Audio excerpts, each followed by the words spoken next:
And yeah, so I'm only alive because they were careless and missed me when my whole clan got killed. Exactly.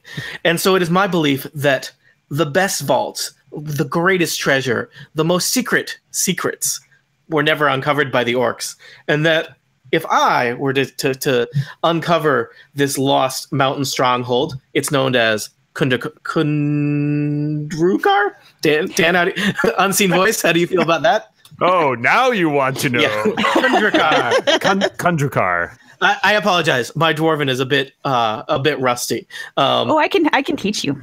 Yes. So Durgan's lost stronghold is somewhere in the mountains, and especially he is a famous smith.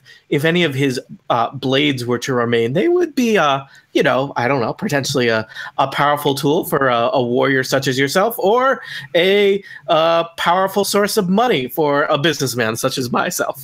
I have no need of any weapon besides this, and I hold up my axe and stare at it lovingly for a moment. Okay, say, but what if you had an axe made by a famous dwarf?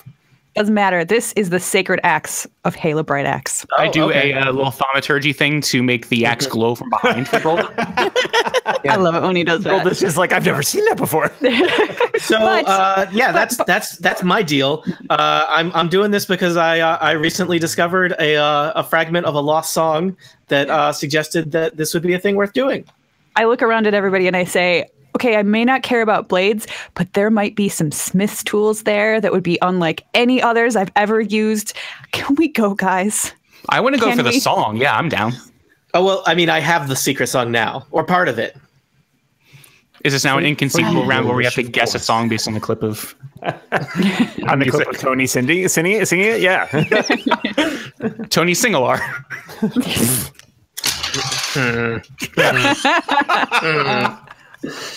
My pony glares at you. So yeah, that's me. Okay. I mean, I don't feel like we're going to get anywhere standing here, so we might as well at least walk down the road. In order to get anywhere, you must travel. It's an old bard saying. I knew Whisperface was going to pick up on that. I was just waiting. As a druid, is it possible for me to just grow vines out of my eardrums so I don't have to hear anymore? One would argue that the druid is already doing that. He has to prune them back every once in a while. Fair. Okay, let's do it. Let's go. All right. So you guys, start off, and obviously you guys don't have horses or anything, so you're walking. Fortunately, you're already pretty close to Blasingdale. Spurious had already made most of the trip there, so it's really only about a long day's walk for you to get all the way to Blasingdale. So by nightfall, you have arrived at this town. It is, as Spurious told you, a mining town. It's probably it's not tiny. It's probably a couple thousand people. And as you sort of walk into town, you notice it's a pretty well represented variety of peoples here. You pass some dwarves, you pass some elves, you pass a few halflings, even a half orc or two. But it's mostly people, mostly humans. And everybody, everybody seems more or less like personable. They're not like super friendly, but they're not really as creepy as the people that you last encountered in a town. So they seem like your average workaday folks. Townies. There are a few... Bellman feels very uncomfortable as a very pronounced dragonborn. There may even be one or two others in the area. Almost Dragonborn. Hello. There are a few buildings around the town center, including what you notice pretty clearly is an inn and a tavern. There is a small general store. You even see a little temple and a few watchmen making the rounds. Is anyone watching them? No, the watchmen are unwatched. I'm going to go up to one of the guards and explain the situation and ask if he knows about the area we just came from, knows about the house we came from, and to see if our lost companion has wandered in looking confused. All right, so you approach the nearest one, who's actually a female human. and she's got sort of shortcut, short hair. She's wearing a sword at her belt. Her garb is not particularly like fancy armor, but like it's seen some action. It is well worn, and she reads you. She's kind of cool, but she's pleasant. Hello, you seem to be visitors here. Yeah, we just walked into town. We actually came from like a day's walk from here, and it was really strange. There was this fog, and I guess it took us to, I don't know, like another realm or something. I don't know. It was foggy. There were creepy kids. There was a house, and then we were out of the house, and we woke up, and we were not where we started from, and we were missing somebody. Does this sound familiar? Are you okay? I've never. We have not been drinking. I've never heard of anything. It does certainly get foggy in the mountains sometimes, but I've never heard of anything quite like that. That sounds very unusual. This is a pretty peaceful town. Has anyone else that you've seen as you've been doing your guard duties so fastidiously, have you seen anyone walk in alone looking a little confused or disoriented? I can't say that I have, certainly not in any time recently. It's been pretty quiet. We don't get too many visitors up here, and it's obviously pretty far north. But you might check the tavern. Perhaps they might. I mean, if anybody were to come into town and we didn't hear about it, they might have, laid their head to rest there for a little while. But if you need me or anything, you can feel free to come to the watch house. We're happy to put up a description of your friend or what have you, and keep on the lookout.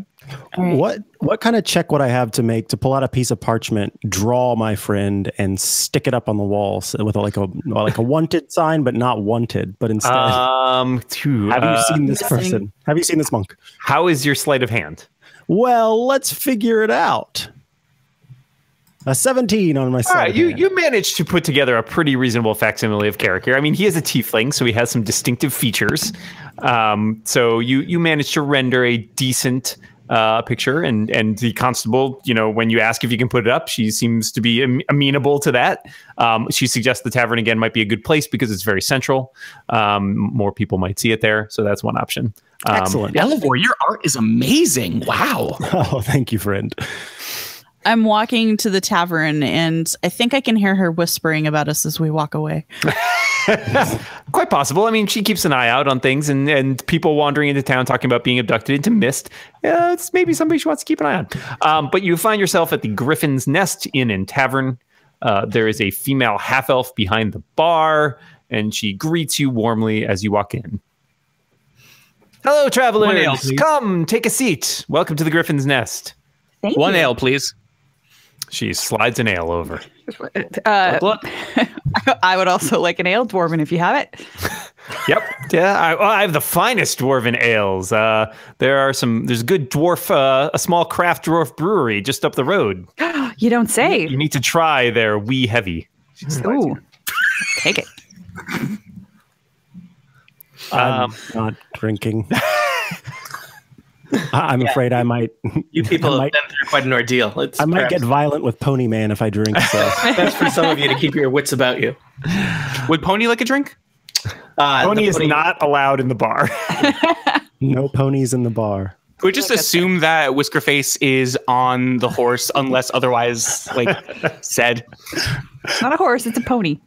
Excuse me, Pony. So, travelers, what are you doing here? We're looking. I pull out my parchment.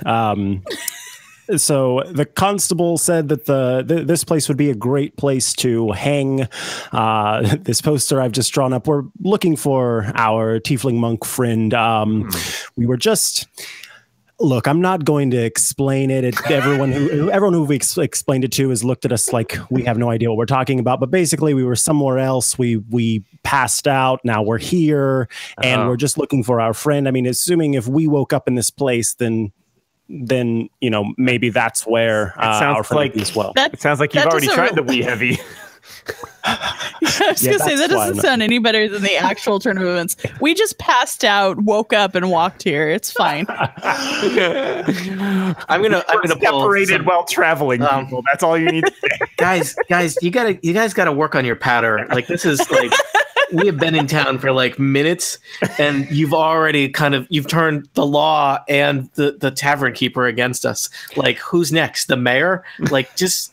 I don't know. Like, do you guys rehearse anything before you just go and talk to people? What's the smallest coin amount possible? Copper piece. Okay. Elevor pulls out a copper piece and shows it to Horseboy and says, or sorry, Pony Boy, and says, I think that's mildly offensive to centaurs. Oh, crud. Is there a centaur in this bar? There's one sullen centaur in the corner drinking. I bet this one copper piece that you can't do any better with the dear bartender friend here than we just have. If you can somehow get more information with the story that we just told, however you need to tell it, but if you can get more information out of the bartender, then this copper piece is yours. You just bet him a penny, is what you're saying. Yes, because it's more about pride. It's about the pride of Whisperface's performance than it is about the actual coin. The smallest unit is not a copper piece, but pride. Pride is... It depends on the character. True. Well. Spurious Whisperface would like to approach the bar. Okay. Greetings. Roll deception. He climbs up onto a stool so he can see over the bar. Okay, not the bar. Good. Yeah. She pours him a tiny little half pint size. Yeah. Okay. Halfling size ale. He downs it in one gulp. Possibly regrets that. And Dan, can I do a charisma check? Absolutely. How do I just roll? There we go. Just click on. Fart. I am Spurious Whisperface. Remember that name. I'll be playing here tonight. We don't get a lot of performances in here, but you are most welcome. I assure you I will be the best performer that you will have today and perhaps this week. But I have a few questions. I've just traveled here, and those weirdos, I just met them, and I'm trying to suss out how weird they are. So here's the deal. They think they came from Barovia. I think they may be drinking a lot. Maybe you should watch how much you serve them. Okay, yeah, sure. But and one of their number has gone missing. So level with me, bar to bar. Is this a thing that happens around here in Blasingdell? Do people wander in from the woods saying "Where am I? Where did my friend go?" Or is this pretty abnormal? I've been working here. I've run the Griffin's Nest for 10 years. I've lived here a few years before that. I've never heard of anything like that. Okay. I mean, so to your knowledge, there is not some portal to Barovia that people wander to and from. There's, you guys don't have any issues with magic mists rolling in and I can't say that we do. About the only thing that we run into in these parts are some occasional. We've had a band of orcs raiding. Interesting. Tell me, the orcs, are they from the mountains? Yes, they are from the mountains. They're I believe I think they call themselves the Many Arrow tribe. So they've been causing some trouble recently, but I can't, other than that, I mean, that's about as weird as it gets. Gotcha. So no weird myths. And just one more question. Sure. You've never had, you've never seen a house that would you describe as being full of death? A house that I would describe as being full of death sounds like a terrible house. It seems like it would dramatically impact the values of houses adjacent to it. Yeah, I've never heard of anything like that. That sounds most disconcerting. Okay. I said one more question. I've actually got like a lot more questions, so just you cut me off whenever because I can go on. But so I noticed that we are near the mountains, and do you happen to know of a mountain? Yeah, those mountains. I'm interested in a particular mountain that I guess I don't know if this is like the official name or like the legendary name, but you don't know anything about a mountain or a peak called the Stone Tooth, do you? Oh, yeah. I've heard of the Stone Tooth. I think it's a couple days hike. It's about 30 miles north of here. 3 days or so on foot, or a couple days on horseback. And like that's a thing people know about. If I asked around, I might be able to get a map. It's a distinctive looking mountain. That's why it's called the Stone Tooth. It kind of really does sort of jut up there, and it's on its own. And yeah, I think some of the orcs are in that area, though. So if you're going up there, I would advise you to be very cautious. Okay, got it. Do you serve tieflings from here? I mean, not that you wouldn't not serve a tiefling, or that you wouldn't serve a tiefling, but have you had any tieflings in here recently, monks or otherwise? The only tiefling that I know is there is one who works nearby, but he's lived here for years. Okay. So I don't think. I feel like I've been asking a lot of questions. Do you have any questions for me? How much do you charge for your performance? I accept gratuity, and surely in hosting a legendary legend. Thank you, but yes. Yeah. A legendary folk hero such as myself, I'm sure you'd be happy to provide food and nourishment for me and my traveling companions. And that are they in the band with you? Do they play as well? Or? They provide important moral support. Yes. Oh, okay. Well, also, I will need my pony taken care of. Well, I can gladly put you up and give you a discount.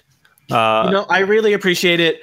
It's, the things they say in Mirabar about the people of Blasingdale, it's all wrong. You people are the salt of the earth. I love it. I'm happy to be here. What do they know? They're in the big city. This is just a small town. We are all very friendly here. Friend, look at where I am. I'm here with you. Those people in Mirabel, they can go to the seven hells. All seven of them. Yes, one after another. None of that double dipping. Anyway, I need to go check in with my pony and see how my friends are doing. Okay. Well, thanks for coming by. I hope I answered all your questions. Yep. Everything's great. Bye. He hops off the stool. Okay. Are you coming back over? Yeah. Hey, Elevor, where's my money? Okay, Elevor very smugly holds the copper coin above Whisperface's head. Oh my God! Ahem! I elbow him in the ribs. Dan, my hand. Acrobatics check. Oh my God! Okay, I'm still holding it up. That's a pretty good acrobatics check. So I think he does like a backflip. I do a wall jump, and I totally snatch it from your hands. You don't even realize it's gone. You're still smugly holding it. Elevor looks over and is just like shocked look on his face. And then I think he just huffs, just like sort of crosses his arm and huffs in this chair. Druid, I think we have gotten off to the wrong foot. And if there's one thing halflings know, it's about feet. So let's start over. Perhaps that would be wise. All right. He tosses the coin back. Don't spend it all in one place. Gonna go check on my pony. Bye. Bellman comes back with another. That guy is pretty extra. Oh, now you see it, Bruldish. I'm not saying I don't like it. He's just extra. So, party, no sign of Carrick here, but you're starting to think that there might be other things afoot here. What would you like to do? Well, can we assume that we have the information from Whiskerface's info dump? I would assume you have most of that. Yeah, you may not have all the details about the Stone Tooth, etc., but you may know that you certainly know that there hasn't been a tiefling seen in town other than one who's lived here for quite a long time. And yeah, that's it seems like a pretty quiet mine town, except for the orc. You probably heard, the orc raider. There might be some whispers from other bar patrons as well, mentioning orcs, arrows. I would be down to visit the other tiefling that lives here. If anyone were to know tieflings in this town, it would be him. That's racist. I don't want to do that. Yeah. Wow. I bet they all look well, alike, too. well, Bellaman, should we talk to the other Dragonborn about you? Do they all know each other? I think we should just we can sort of put the looking for a monk friend on pause, because we've got this nice parchment hanging. We've got plenty of people looking around. What does the parchment say? Like in the event that you find this guy, It's like a milk ad. Yeah, but maybe it says, monk. yeah, but what is the action? Like you don't have a phone number, Elevor. Send me a pigeon. Send her even. Yeah. Yeah. well, tell him that his friends are looking for him, and they will check in at taverns as they go. So always check in at the tavern, something like that. There we go. I had Bruldish write the I just did the copy. photo. You did the illustration. All right. Yep. It's just like comic books. Yeah. So I have a question about the orcs. I don't think we ever established exactly where I was from, which part of the mountains. So is this a tribe I would have heard of? Do I know anything about the many arrows? Am I from far away? I'm happy with whatever works for the adventure. I think you're not from the north. Certainly. So I'm trying to think where. We never did establish exactly where you were from. I'm going to look at a giant map here and see if it tells me. A lot of north. There's a lot. Yeah, there's a lot of north. There's a lot of Every mountains. planet has one. Yeah, every planet does have one. So I would say you probably wouldn't know anything about this particular tribe. Okay. There are many different tribes and splits, off from those tribes, et cetera, et cetera. So while you've heard the legends of Durgeddon, you don't know anything in particular about this group of orcs, but orc raiders, not unheard of. Orc raiders are bad, and they should die. So I think that we should continue with Mr. Whisperface, and if we find some amazing smith tools, hurrah! But most importantly, I think that we should take back an important dwarven stronghold from orcs who may or may not hold it. I feel like that is my duty as a paladin and as a dwarf. Yeah, Bruldish is standing up on her chair, declaiming all this. Bellaman's like drinking like 3 ales. Elevor's still trying to figure out where his copper went. But Bruldish is like declaiming this, and they're all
Who did you want though, Alivor? Or That escalated quickly. Work your charisma and get some more money out of this orb. The whole team almost yeah. I think there's always money in the orb stand. There's always money in the orb stand. Yes. Let's see. What approach were you thinking, Elivor? What do you want me to do here? You want me to just sweet talk him? You want me to deceive him? Maybe, yeah. Can we make the orb seem like it's worth more than it is? Sure. I'm looking at something on the other side of the shop. I hear none of this. I'm whispering purposely, like with my hand, like towards Broldish, so that Broldish can't even see me. Like my lips can't even lip read. Bother you. All right, I will like to approach the shopkeeper. Okay.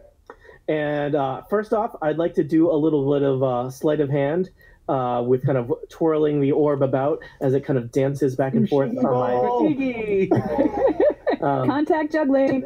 So look at that sleight of hand. Yes, very impressive. Oh, that's look, friend. I think businessman to businessman. My partner here, he's a druid. He doesn't know how to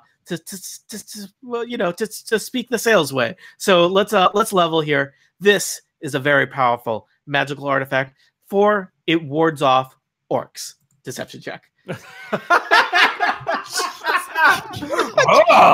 Wards off orcs. Oh, that is a critical. Start with that. I have +6 to deception, so I got a 26. Incredible. Yes, I will have this guy roll insight. Although he is, sure. There's try it. no way, just on the off chance, I guess that he gets a critical of his own. His insight would have to be pretty high to be able to even. Okay, they have 0. Basically, I just get to roll a d20.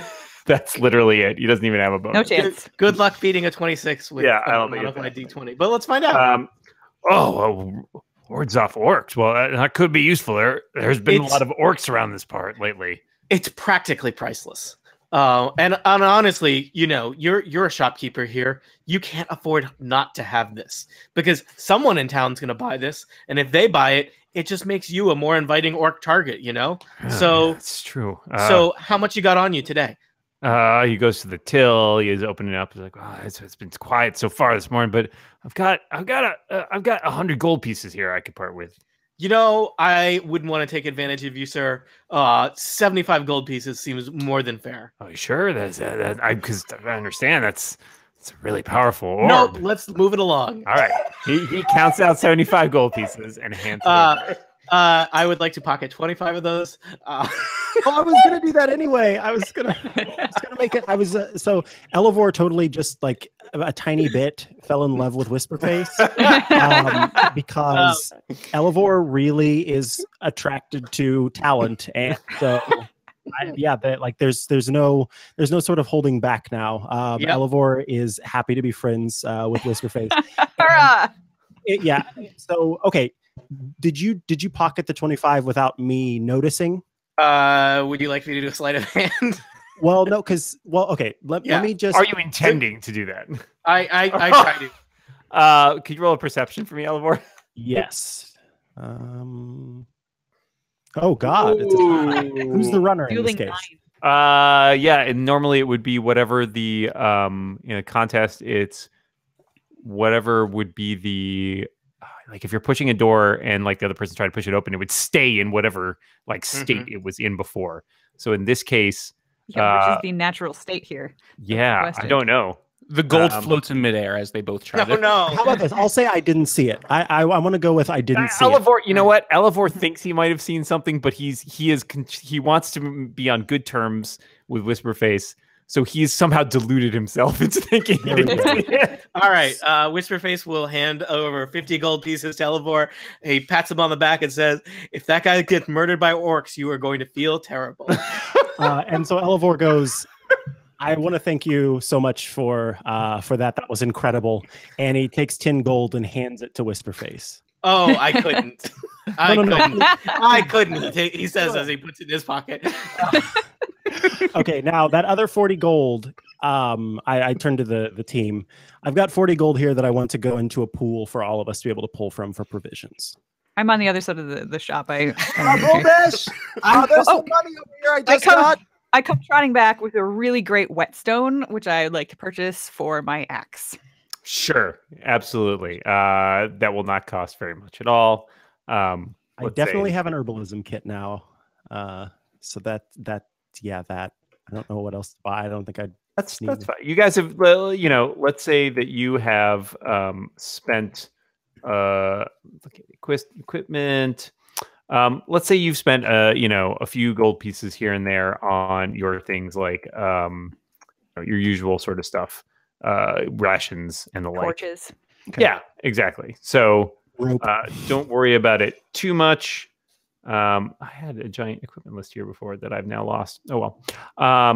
Yeah, so you spend some gold pieces here and there. You buy a whetstone, you buy some rations, some rags for polishing. A whetstone costs you all of a copper piece, Broldish, so I wouldn't worry about that too much.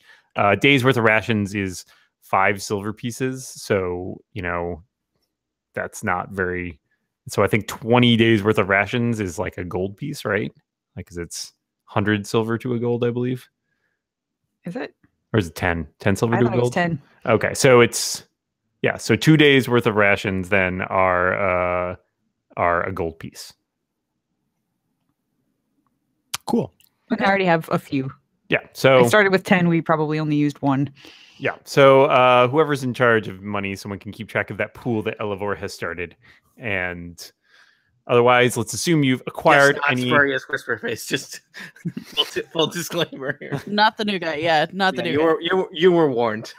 You have acquired any provisions that you need. So, okay. All right. So then I asked the fellow. So we are heading out of town toward the toward the mountains. I point in whatever direction that the tooth thing is. We think. Do you have any advice for the road? Any stories of what we might encounter? Well, there's it can be dangerous out on the road lately. What you need is an orb that protects you from.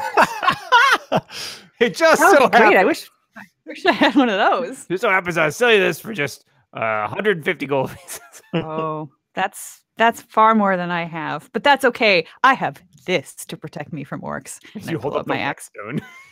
The whetstone, yes. Wait, nope. And I meant the axe.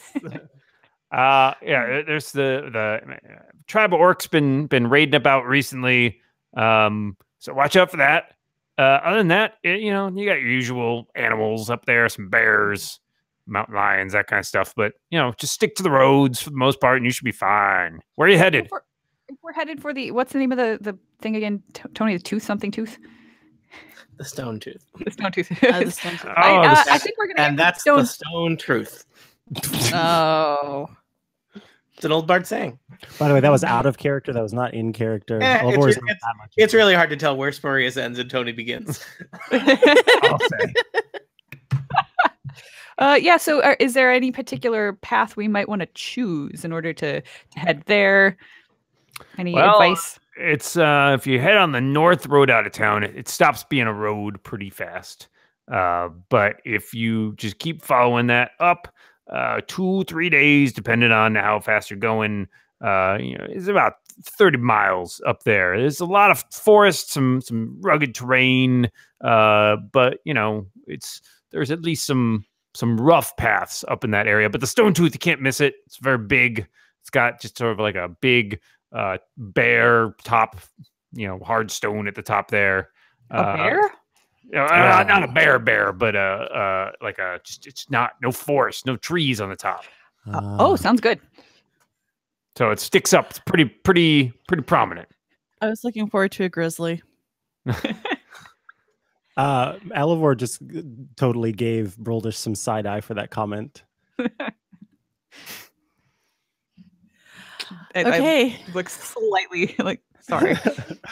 Whipped out. All right. Are you guys setting out? Or are you doing more in town? What are you planning? So far, I don't have anywhere else that I particularly want to stop, unless the temple happens to be a temple to Hela Brightaxe. But it is not. Yeah, all the clerics were killed. I'm guessing no. Thus, my shelter of the faithful pretty useless. I mean, you would get some in-kind, consideration for being a faithful, but yeah. Spurious. Hey, Before we take off, you have maybe a battle cry song you can sing to just make us all feel inspired? I'll inspire you in a moment. Don't worry about it. All right, very well. That is Now I'm totally worried the thing I about do. No, I mean, do you want to be inspired right now? Oh no, I didn't mean magically. Oh well, I just didn't know if you had like a marching song we could do. You guys, at some point, I mean, you guys, I know several marching songs. I will tell you, they are great at setting a pace and keeping you on it. They are not great at not attracting orcs. Ah, right. Not. I was we're double negative. I'm Is pulling that- out another piece of parchment. Like while you sketching it guys are down. doing your business, Imra, you have wandered out of the shop slightly while they're finishing up, and as you're standing there, a dog prances up to you. A dog that seems to be unaccompanied, has no owner, and it's very friendly, and it comes over and it starts wagging its tail at you. Puppy! Oh my god! It's a God. mastiff. Oh my god! I want to keep it. Can I keep it? Well, you look around. Keep it. There doesn't seem to be Nobody- anybody watching it. Like there, yeah. It doesn't seem to be a company. There doesn't seem to be anybody looking for it. Doesn't seem to be Right. anybody like raising their eyebrow really at it or anything like that. All right. Well, so I'm gonna tentatively kind of put my hand out and let it smell my hand. While I look to see licks, if I it licks your hand. It's very friendly. Like, can you roll an animal handling for me?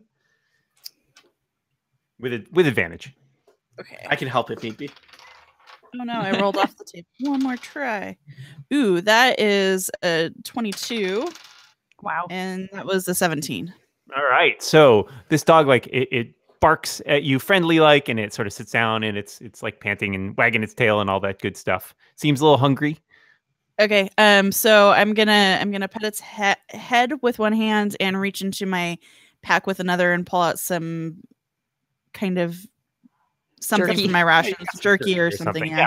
Yeah. It gladly devours it, and it is, sort of, rubs its head against you. It seems very friendly, like seems very, very attached.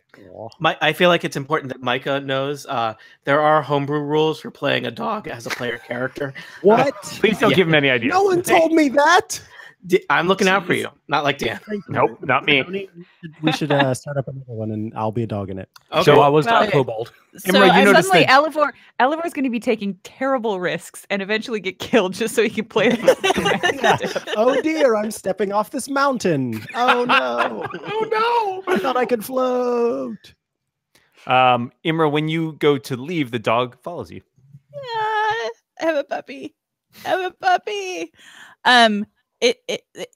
Imra's like very excited, obviously, and I'm gonna name it. What should I name it? And she's thinking, and she's like Alexandrite, and just like every once in a while, like stops and pets it and feeds it a little bit more jerky. Not too much. You don't want to make it sick, but it looks a little hungry. So Yeah, it's clearly been it doesn't seem like it's not badly taken care of, but it's been foraging on its own, right? It doesn't seem to have had a home before that, so it's happy like to Raven. have a reliable source of food.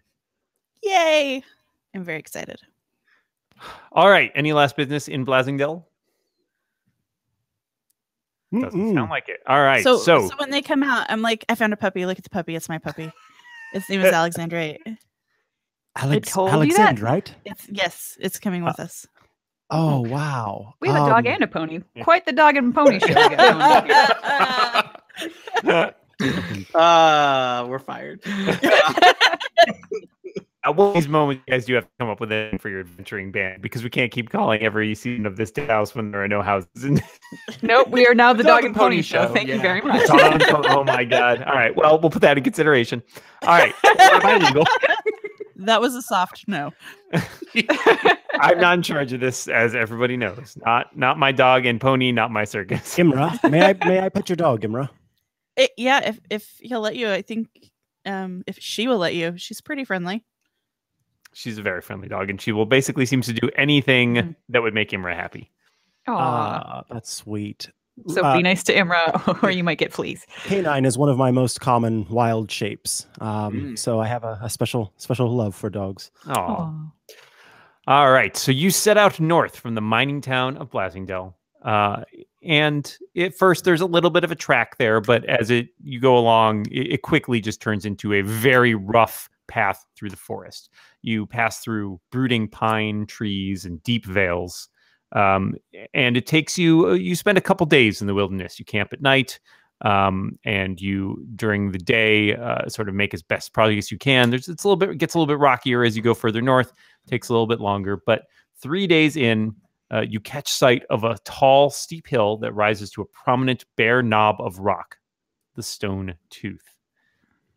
The more perceptive, the more eagle-eyed among you spot a thin spire of smoke rising from some unseen point high on the hill's slopes, and you can make out a steep, narrow road or track that runs back and forth across the face of the mountainside. And for a little bit of illustration here, let us try to go to a map. Hark! The tooth has a cavity. I'm being beaten to my own jokes so hard today. Can people see this map? Yes. All right. And let me just add, we got Spurious there too. Okay. So this is the Stone Tooth, the topographical version. So you guys are approaching, you'll see as I described, you're sort of to the south. There is a track that seems to go up and then starts into like some switchbacks and disappears among some sparse trees. Beyond that, it's very quiet. There's not much beyond the sounds of the birds chirping and the wildlife.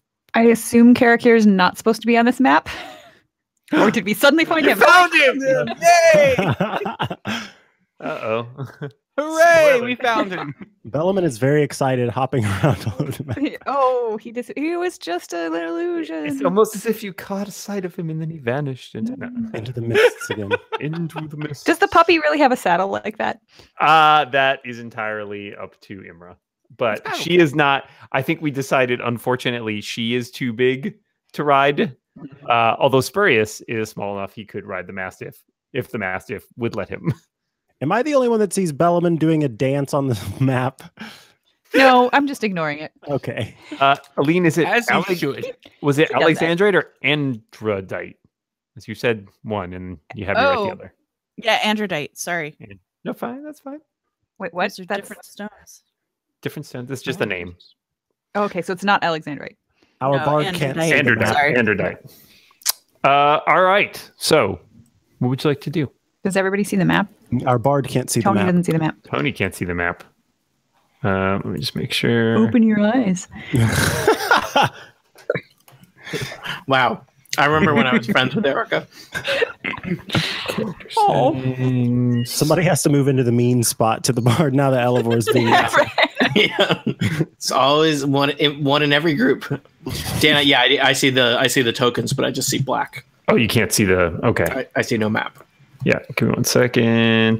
It's possible I just forgot to click a box. This is a great map. It's going to be really useful for my Firewatch themed RPG.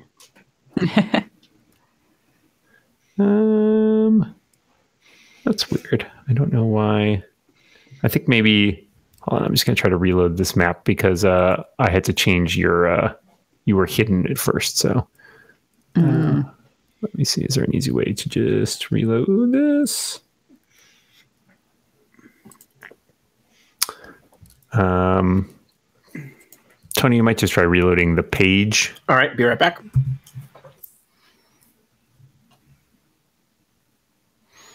Do.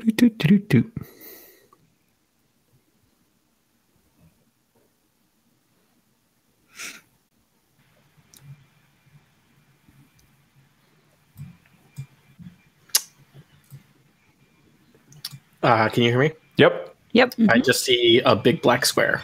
Big black square. All right, hold on. Let me try. I don't think there's anything. Why is there a little talking bubble over Micah's head? I think he's muted. There's no Does your microphone itself not have a mute? Ah. Which means the editor is going to hear all Apologies that to later. the editor. You're going to hear me chewing. I'm sorry.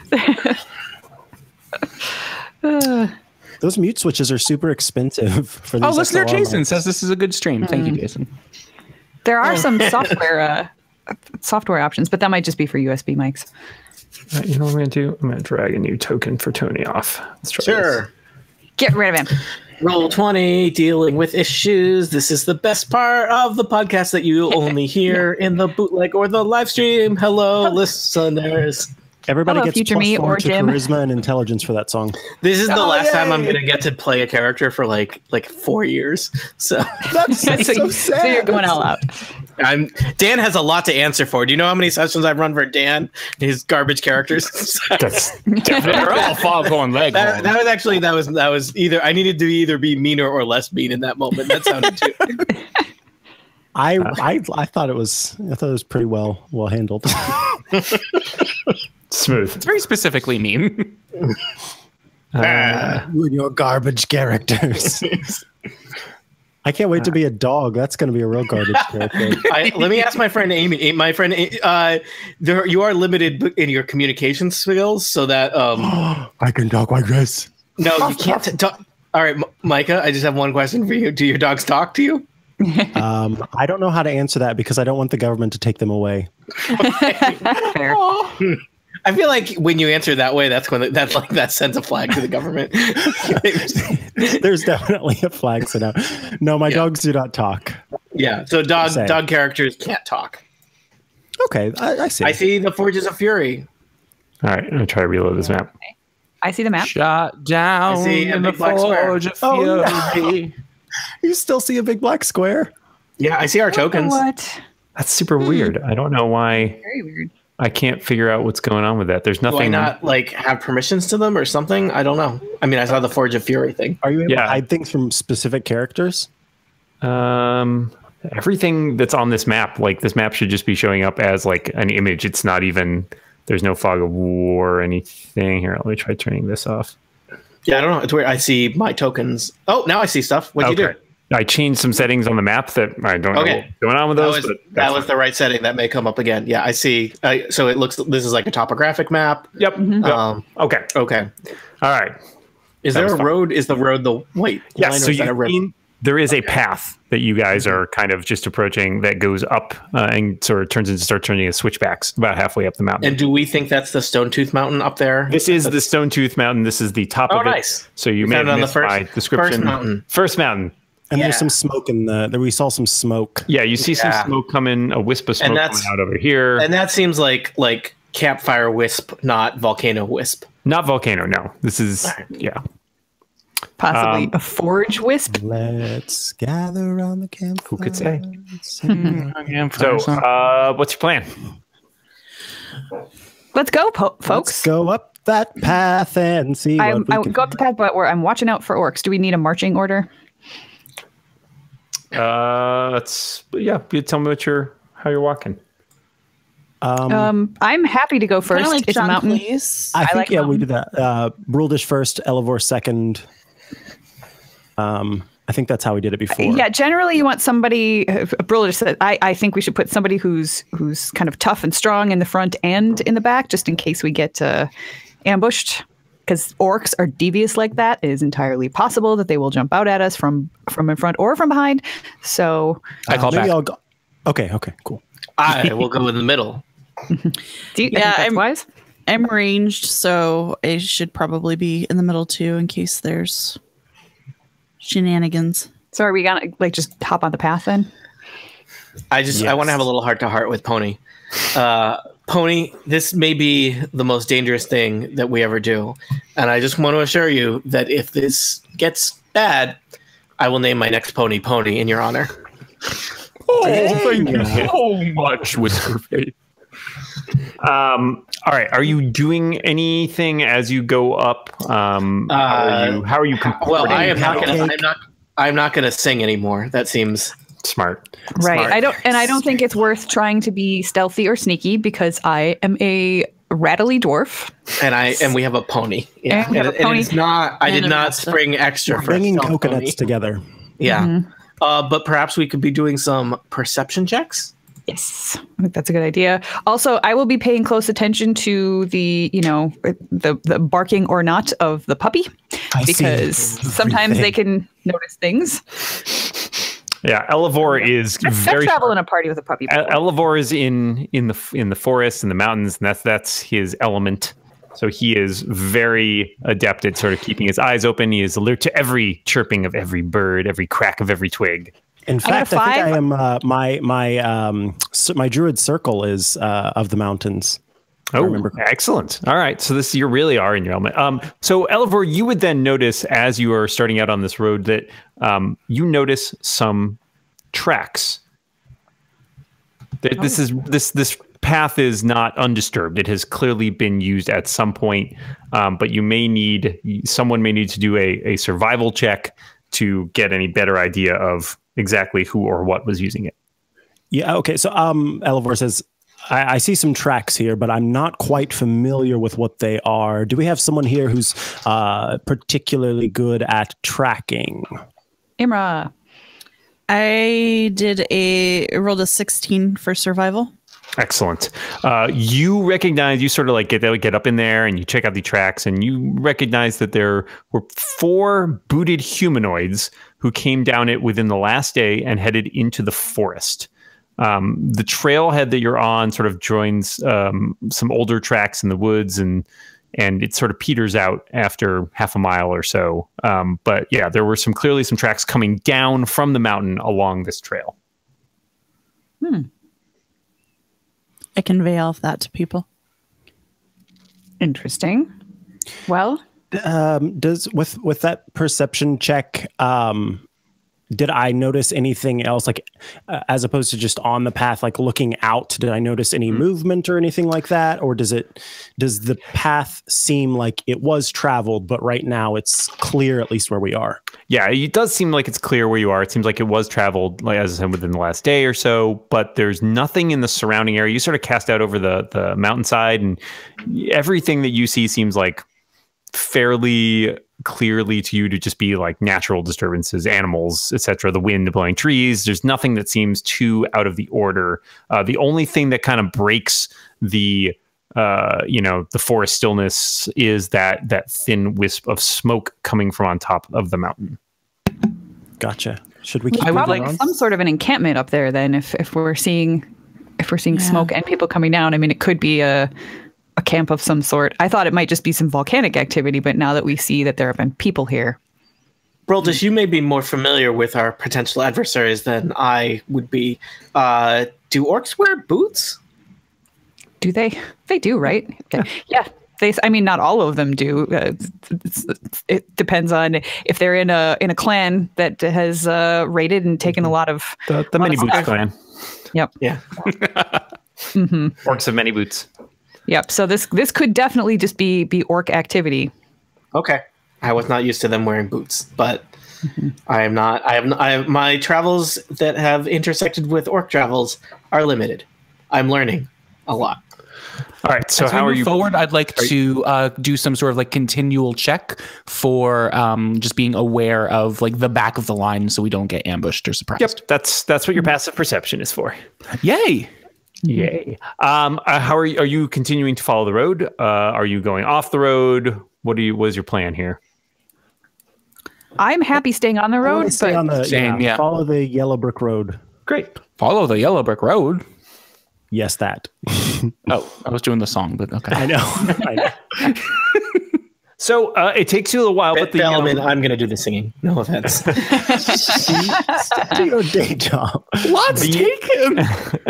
the path is well constructed. It winds up the hillside for quite some way.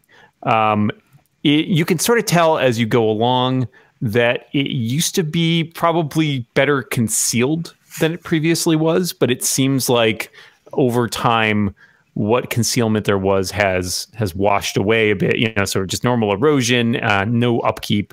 I mean, it seems as though this is not being it's actively used, but it's not being concealed or hidden in any way. So that's part of the reason you could see it from below. But you suspect in the past it might have been more obscured by trees and the likes. But it doesn't take you too long, probably since you've already walked pretty far and the path is pretty easy going. Maybe within, an hour and a half, you pretty much get all the way up to the top of it. At which point, let us see what you see now. All right, here we go. Let's see how this works. What can people, let's see. Aha. It's blurry. I see stuff. Yeah, How we much can see stuff? the map. I see like a circle with us. A in it. little tiny, it's like a black circle and Okay. some gray stone looking stuff. Yep. It is very blurry. Yes. Okay. It was, but it's smoothed out for me. Oh, there it went. Waiting. Loading. Reticulating signs. There we go. All right. I'm just going to try to figure out how. So can anybody see beyond the circle? Like 2 squares and then it cuts. Yeah, a few squares. Yeah. Okay. All right. So let's start with this. I might need to make tweaks based on they've set up the maps in some ways, and there's not always the best way for things to set up. All right. So the path climbs up one last steep switchback toward a bare shoulder of rock. The hillside rises steeply on your right, and on your left drops away precipitously. Debris and rubbish lie scattered over the last 100 yards or so, discarded water skins, bits of charred bone, and splintered casks or kegs. Up ahead, the path opens onto a wide ledge, then doubles back sharply into the mountainside. Who is in the front? Broldish, you? Yes, I am. I don't know which is the front on this map, but All right, here's what I'm gonna do. Let's just make this.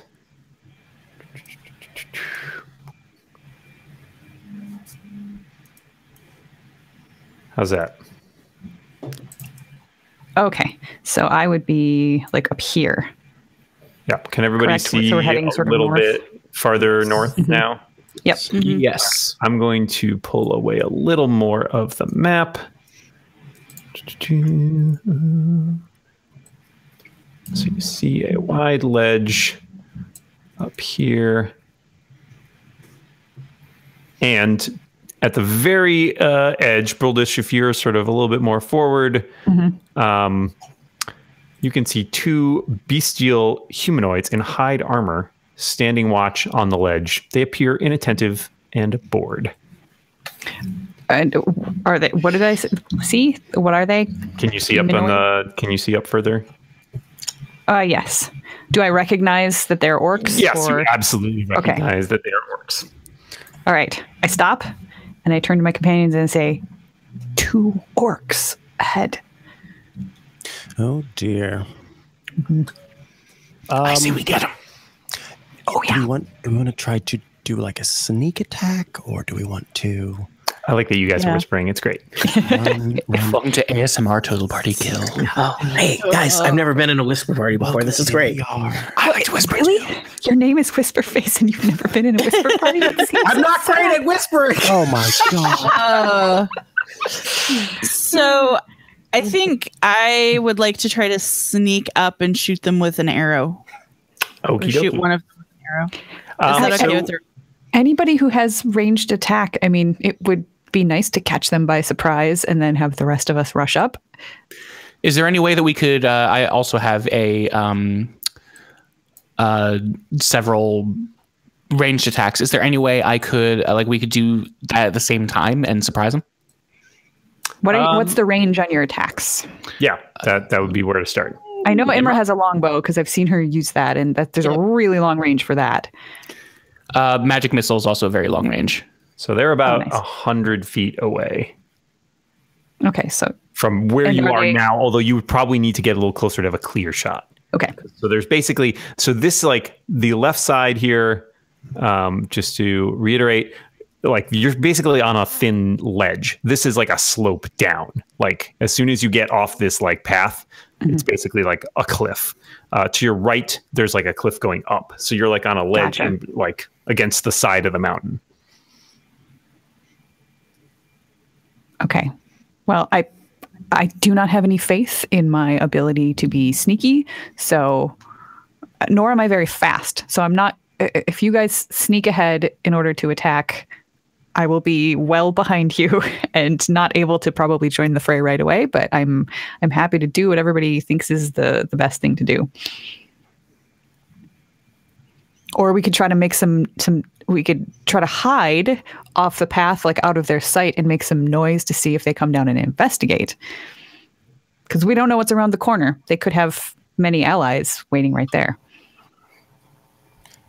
If only we had a fun creature that we could send forward to distract them and then maybe bring them back. No. Pony is not a distraction. Pony's not on the map. I don't know what kind of spells you have, Bellamin, but, you know,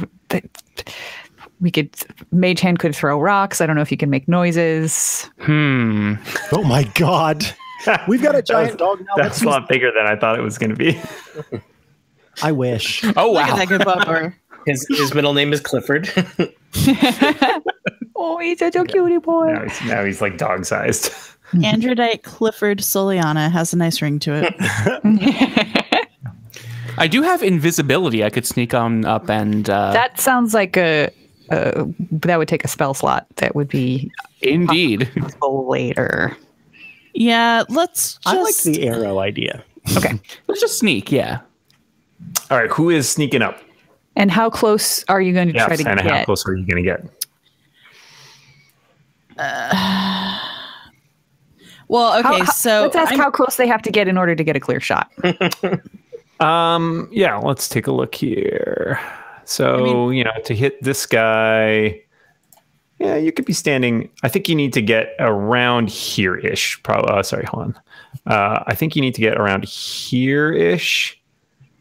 Like before, after this like turn here, like to get a shot on both of them. So you probably need to be in this area. Well, that's not but what too if bad. they wanted to concentrate on just the one? If they were like here, why can't I do the little thing like there? I mean, you could certainly drop one. The other one may or may not notice that.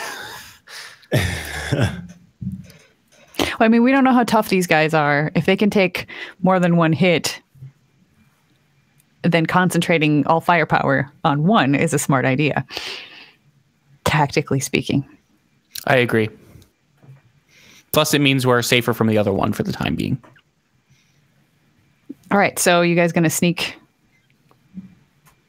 ahead? I am not sneaky, so I feel like I would just ruin everything for you if I came any closer because I can see them from here. I am also not very sneaky, but I do have magic missile and can blast them to smithereens. Yeah, so please do approach. All right. So what's happening? I don't know, but you tried to strike. Nope. So I'm gonna ignore that. I hit a button. Uh-oh. I'm gonna try to sneak up to where was it? It was this one. So I'm gonna try to sneak up to why is my mouse not working? Bellamin will also sneak up to around here. So it's gonna sneak up to here. Spurious follow with this sneaking people. All right, I need stealth checks And- from all of you, please. I got 13. Okay. 16. And Spurious got 21. Okay. I got So you- little feet. You guys get up about that close. You don't see any indication that the orcs have noticed your presence. They're still standing there. Like every once in a while, you hear them say something to the other one in like a guttural voice, but you get the tone. Do any of the three of you speak Orcish? Nope. They're not telling a bunch of like halfling jokes in halfling. No, I do speak Orcish, but I'm way back here. Yeah. So the three of you you don't understand anything, but you can tell from the tone that they don't seem alarmed in any way yet. Okay. So I'm gonna target the one to the north. Okay. And hit it with my longbow, hopefully. All right. So that's a 21. Nice. 21 will hit. And you will do, it looks like 4 damage on that guy. Not So super an arrow great. comes out of nowhere and thunk solidly into that orc's shoulder, and he is surprised. He definitely did not see that coming, and you've got like a moment, just like the split sight. So Spurious and Bellaman, since you are both like ready and part of this action, I will say you each have a quick moment to act before that orc gets to react and possibly, freak out. I am casting Magic Missile at level 2. I will cast Vicious Mockery on the other orc. Okay. So how much damage? Oh wait, are we? Sorry, I apologize. The range on Vicious Mockery is 60 feet. We're probably not within 60 feet. Let's see. How close are you? You're back there. You are exactly 60 feet, although you don't have line of sight if you need that. What about on the other one? On this guy, you're 65. Yeah, if you moved up there, I would say sneak up a definitely you have shot on either of them at that point. Okay, the other one then.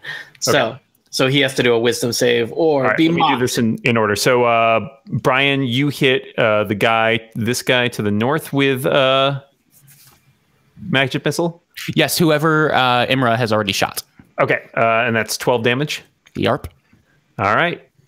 So that orc, you like force bolts come out of nowhere and smack him, and he just he's down. He just collapses. All right. So the other one has to make a DC 12 wisdom save. Yeah, wisdom. Orcs are great at that. Wise old orcs. 10. Does not beat a DC 12. Yeah. All right. What happens to him when he fails? You're going to die just like your friend. Ha ha! 3 psychic damage. 3 psychic damage. Okay. Yeah, it's okay. That hurts my feelings. He looks a little freaked out at the second, but he screams. Yells very loudly. Like a battle scream or like a scream for help or just this is sad scream. Probably you're not super well versed. Can we hear that orc scream? Dan, I have run running games for Dan Morin for so long. He has a lot to answer for. And you must answer in orc screams. Apparently, I must. That was great, Dan. Just one question. How dare you? Yeah. Now, as soon as just one question. What? As soon as the attacks go off, then I would like to start running forward. I don't know if we need to roll initiative or something for that, but I don't know how this is going to play out. But just at this point, Pearldish would start charging up the hill. Let's roll initiative and see what happens.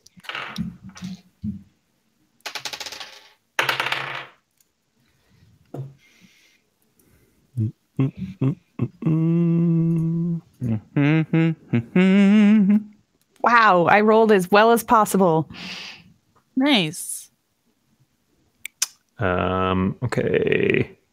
If you roll the initiative, FYI, in your initiative things, usually it will add you It didn't to work the for me. initiative order. I think you have to click on your okay. tile first. You usually have to click on your token. I didn't do that. That's fine. I can do it manually. Okay. I'll try to remember that next time. Elivor, you're in there. Who else needs an initiative? Tony. I'll see if it works this way.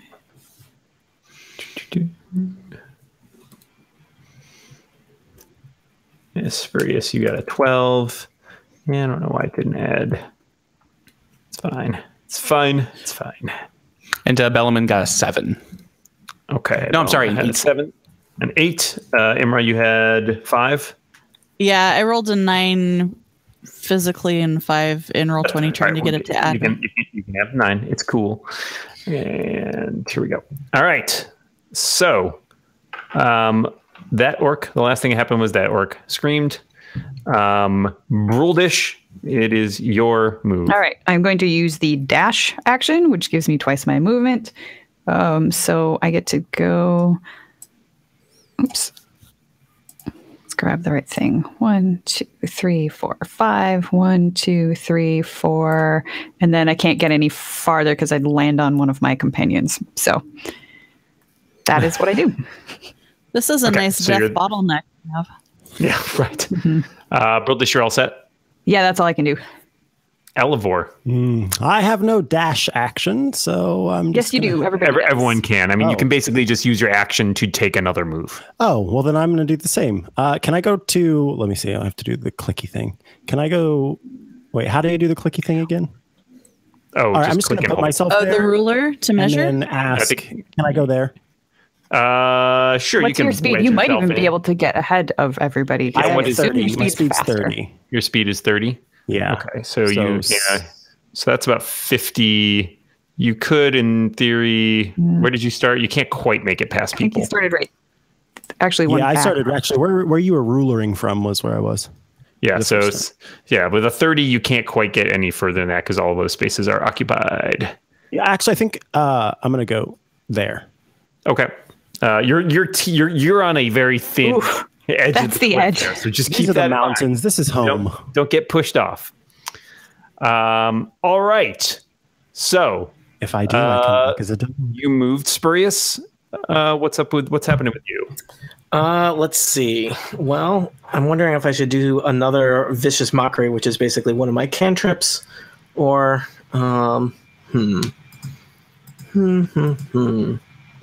No one else has really moved in a bunch. I'm waiting. I really want to. I'll move in like 15 feet. I'll scamper forward. I've left Pony safely behind, so I'll reunite with Pony later. Okay. And I will hurl another vicious verbal barb at that orc. So that orc gets to do another wisdom save, and I say, I don't want to say anything super offensive about orcs, but that's what you say. I don't want to say anything super offensive about orcs, but you were put on guard duty because you are the weakest of your tribe. Ooh. Burn. Wow, that cuts. Hitting them where it hurts, huh? Take that, guard. If that is your real name. Job. I lost my orc sheet. Well, he's only going to take 2 psychic damage. Yeah, Spurious is just chipping away at people. He got an 11. Yeah, so he fails because he needed a 12. He looks crushed, but not physically crushed. Just like yes. Anything else, Spurious? You good? No, that's good. Imra. So I'm gonna move up here and I'm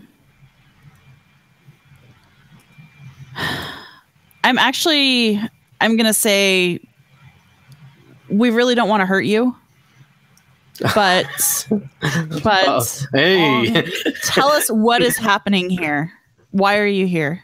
That's a nice face you got. Wouldn't want to hurt it. I would. Are you saying? What are you saying that in common? Yeah. Okay. All right. Yeah. Just because the orc, they understand. Most orcs understand common. He looks discomfited a bit because he's seen his friend murdered, and has some psychic damage, and he has been made fun of, and twice. Dan. He's been made fun of twice. He looks at you for a second and then just yells like, "Intruders!" But in orcish face. Or common, Well, the orcish word for intruder is also intruder.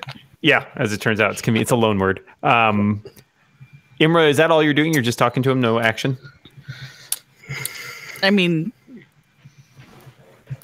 that was your foray there. Okay, that was my attempt at diplomacy, as much as someone with like -1 charisma can do. So it's he is good. That last orc is going to hurl a javelin at you since you're the last person who spoke to him. Sweet. He's going to get a 23. Yeah. Wait, 23. Yes, that hits. You're going to take 8 damage, and then that orc is going to run. Yeah, not for long. It is 30 feet. All right, so he disappears around this corner from you. Don't let him get away. Bellaman, What is my speed? It is 30. All right, I'm gonna run 1, 2, 3, 4, 5, 6. If I am here, can I reveal any more of the map for us? Sure. Let us show you what you can see. Boop, boop, boop, boop, boop, boop, boop, boop. All right, doing some of this. Classic orc steps. Well, on the tricky side. Yeah, so As opposed to new orc steps. yeah, so there's like a corridor with some stairs, like rough-hewn stairs going down. Not even nice. I was trying to think of it. Let me see if there's any other description. Here we go. So you've got some shallow steps lead. Sorry, they go up. My bad. Shallow steps lead up through a steep fissure to the south, and you can sort of see. I think you probably see far enough that it like disappears around the corner here. And you're not really sure what's down there, but it looks like it opens up into a larger chamber. You need to go a little further around to see. If I can see that far, can I see whatever is down that area? Oh, yeah. Sorry. Just trying to delicately remove parts of maps without seeing, without revealing other stuff. The dynamic lighting stuffing is cool in that you don't have to spend as much time like chipping away at it, but it's definitely a little weirder. So I haven't quite figured out how to make that work well. Mm-hmm. We'll play around with it. Especially for the video part of the podcast. Yes, yes. Oh, there's nothing there. Okay, never mind. Yep, no, it's just a little. So this is a large ledge that these guys were standing on, and then it turns on a switchback and goes up some steps. I would like to throw a dart at our orc friend. Okie dokie. That's a 6. Hey, Bard, you got any inspiration that you can impart to your old pal Bellaman? I think I would have to have given you that before. No. Okay, that's a 6. Correct, Dan. Bardic inspiration. I think I have to do it on my I think that's probably true. I think it's a bonus. It's an action, right? Yeah. All right. So that was a 6 to do. What were you doing with the 6? Sorry. To throw a dart. Yeah, that's gonna. You sort of line up and like you've been practicing at the pub. Didn't we determine last time that you actually have cantrip spells that you can use that don't take up spell slots that do more than what a dart does? Just for next time. Like Ray Frost. Yes. Yes. He's the sorcerer. He just really likes playing darts. It's fun. He's been at the pub. Although 8 damage for a dart that's impressive. Yeah, right in the eye. Had it hit. So you throw a dart and it plinks harmlessly off some rock as the orc scampers out of the way. Gotcha. All right. So we are in round 2. Let me think about what order some things are going to happen. Let's start. Okay, we'll keep going. Broldish, what do you got? All right. I am dashing again. I don't quite know what's around the corner, but I'm pretty sure there's an orc somewhere. So 1, 3, 4, 5. 1, 2, 3. There's an orc. 4, and I'll go to here, which I can make it. Yeah, and I all the way can't. next time. Okay. Yeah, I can't attack or anything because I have just dashed, but I shout, "Inhale his name," and brandish my axe. Like I run right up to it. Inhale whose name? Oh, he's what? That doesn't even make sense. Get an axe to the face for that one. Okay, Elevor. I guess I'll dash again. Dash away, dash away, dash away all. Oh, I got to switch back to the move, not the ruler. And I'm going to go. Hello? Why are you not letting me move that far? Stop letting go. There. Okay. So that was a full dash. Yeah, my move is only 30. So, it wasn't a full dash, but it was a dash. 2 moves. My move. Yeah. All right. We will continue Spurious. All right. So Spurious, how does the getting around that corner work? Can I close with this orc? I think I can. Sure. You can move through your friends. Right. Yeah, especially I'm small. Spurious scampers through the crowd and is going to stab at that orc in the leg with a rapier. Wow. So you stab him pretty well in the leg. He'll take 6 piercing damage. 6 piercing damage. I would also. Orc is not I would looking like. great. I would like to. Is Broldish count as engaged with the orc, For what purpose? or just keeping sense of where people are? Like with the She's next to it, so okay. Broldish, you get bardic inspiration. So for the next, I think it lasts. 10 Once minutes. within the next 10 minutes, you can roll. I believe it's a D8. Ooh. And you can wait until you find out if you hit or not. Yeah. I think it's a D6 unless. Oh, you've because got- I'm not 5th level. Yeah, 5th level goes up. Yeah. I was jumping ahead in my head. All right, so Yep. that's to add to my attack roll if it your- doesn't look good at first. At your choice, yes. Okay. So keep track of that. If we were playing at the table, I would hand you a special D6. I will just take a special D6 and set it. How special is it? I got it at Gen Con for free. That's actually probably too special for Spurious. So yeah, but I'll allow it. All right, that's all for me, I think. Okay. Imra. All right, I am going to come around to here, I guess. Make sure Androdite's with me. And I'm going to shoot it with my longbow. Okay. And I'm going to say, you know what? I tried. To yourself more than anything. Oof. Yeah, basically. All right, that is it. You basically line up your shot as that orc is trying to stumble up the stairs, and you put an arrow in its back, and it just collapses on those stairs there as you deal with it. So there's a dead orc lying on the stairs with an arrow from his back. Ha. Yeah, there is. You say.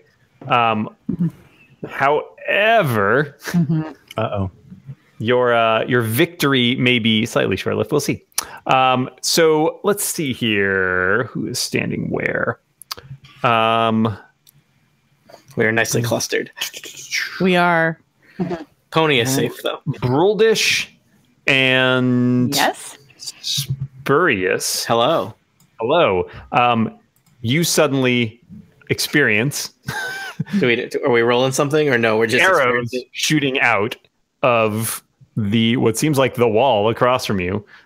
So Broldish 21 Yeah, that hits. and Spurious 4.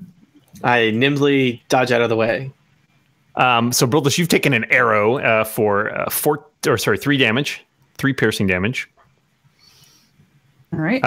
You're not entirely sure where that arrow came from, but you're also not sure whether it will be the last arrow or not. I'm guessing not. Bellaman.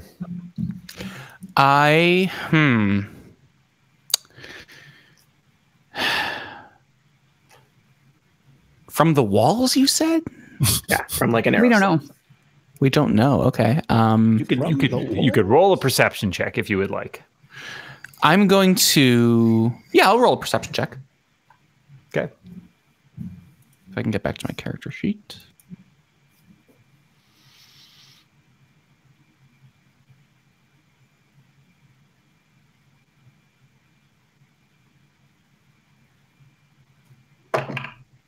That's a non-natural 20. Oh, wow. Okay. All right. So you quickly look up at that wall where you saw, or basically saw arrows shoot out and hit your friend. And you notice that several small slits are in the wall. You would notice 3 basically at regular intervals, and you could pretty clearly identify them as arrow slits. Just make it a little clearer. So basically where these points are. So you get the idea that there are archers behind this wall up here, and you guys are in a bit of a shooting gallery. Okay. I run up, step right up, right over here, and I stick my hand into the hole. How many hands? How many hands do Dragonborn have? Is this a different tactic for different creatures? Let me be clear. Let me clarify a couple things before you do that in case it changes your decision. They're about 15 feet above the ground. Oh, okay. Where was Everybody I? hug the wall. All right, I was there. Yeah, the angles I were would like good. to dash as well and sprint down the stairs. Okay. Up me. Upstairs, technically, but sure. Oh, up. Yes, excuse me. You can go up. You can go up the downstairs or down the upstairs if you really want to. That's not Up the gonna stop you. downstairs. Okay. 2, 3, 4, 5, 6, 7, 8, 9, 10. Here is 10 feet, and I'm going to go another. There is 50 feet. I'm going to go another 2 once more map is revealed. Let's see. So you round the corner into what appears to be a very large, sort of antechamber. Lots of stairs. Lots of stairs. Yes, let me. A broad entranceway has been carved out of stone. Marble steps cracked with age and veined with green moss lead up to a strong double door of carved stone, 8 feet wide and almost 10 feet tall. There are also, now that you know what to look for, you will recognize there are arrow slits on the north and south walls, basically, over this area. So there's one here, and you notice another one in the wall opposite there. So this, there are more arrows to be had. That's excellent. Say there are many arrows. I would say there are more than one. Several arrows. The tribe of several arrows. And They're an that offshoot is of the many arrows tribe. My turn. I have 2 more spaces. I'm going over here. Okay. All right. So you are pretty well protected from that north arrow slit, but the south arrow slit, if there's someone back there, may have a shot on you. All right. Round 3. Brildish, what are you doing? All right. I am going to sort of hug the wall since 15 feet is way above my head. And they probably won't be able to shoot at me from theirs. And I'm going to dash. So I will go 1, 2, 3, 4, 5, 6, 7, 8, 9, and 10. So I can get up next to Bellaman. Okay. Good. Is that what you're doing? Yeah, that's all I can do Okay. with a dash because I don't see any enemies from here, do I? Right. I assume Bellaman may have alerted his companion. It's not like magic arrows. Yeah. Other Secrets. All right, Elevor, what are you doing? Oh, just the old dasharoonie. Hug the wall. Yes, I am hugging the wall, and I'm going to be behind my old pal Bellaman here. Spurious intends to do something similar. All right. Spurious, go ahead. Take care of that. Yeah. Do I have anything I could do about that wall? I don't think I do. Do something about that wall. Can we do something about that wall? Nope. Still needs Imra, trading spaces. what I are you was doing? thinking of that too. That is a good question.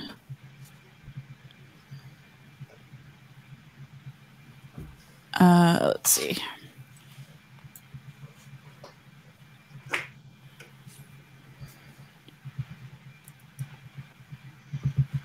So I can't make it to the rest of the party.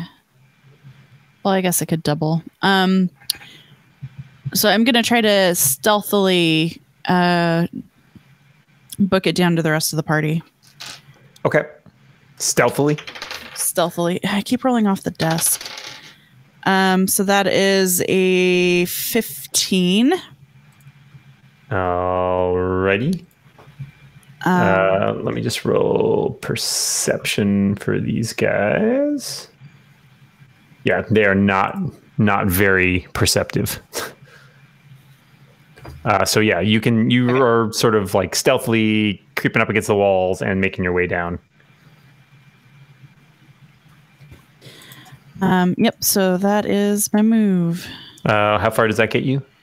Well, it's 70, so I should be able to get all the way down. Okay. All right. So let's see what happens over here.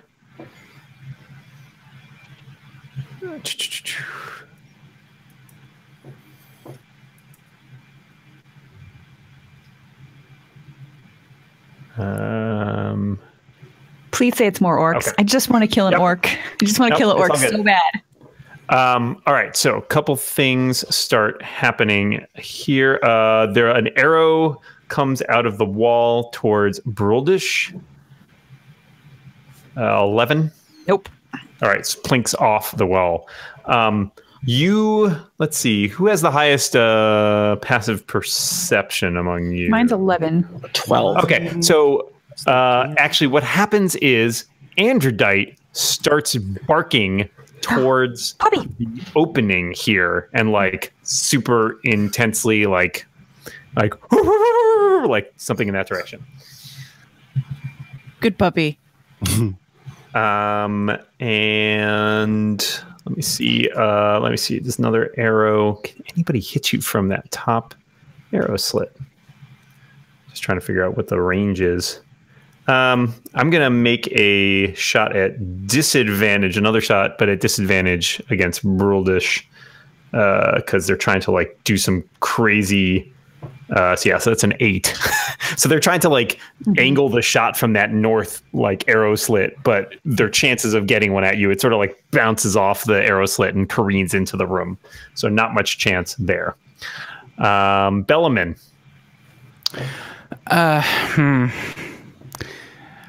I would like to. Do we think it's worth running into that opening or not, y'all? I think so. I have a mind to listen to the pupper.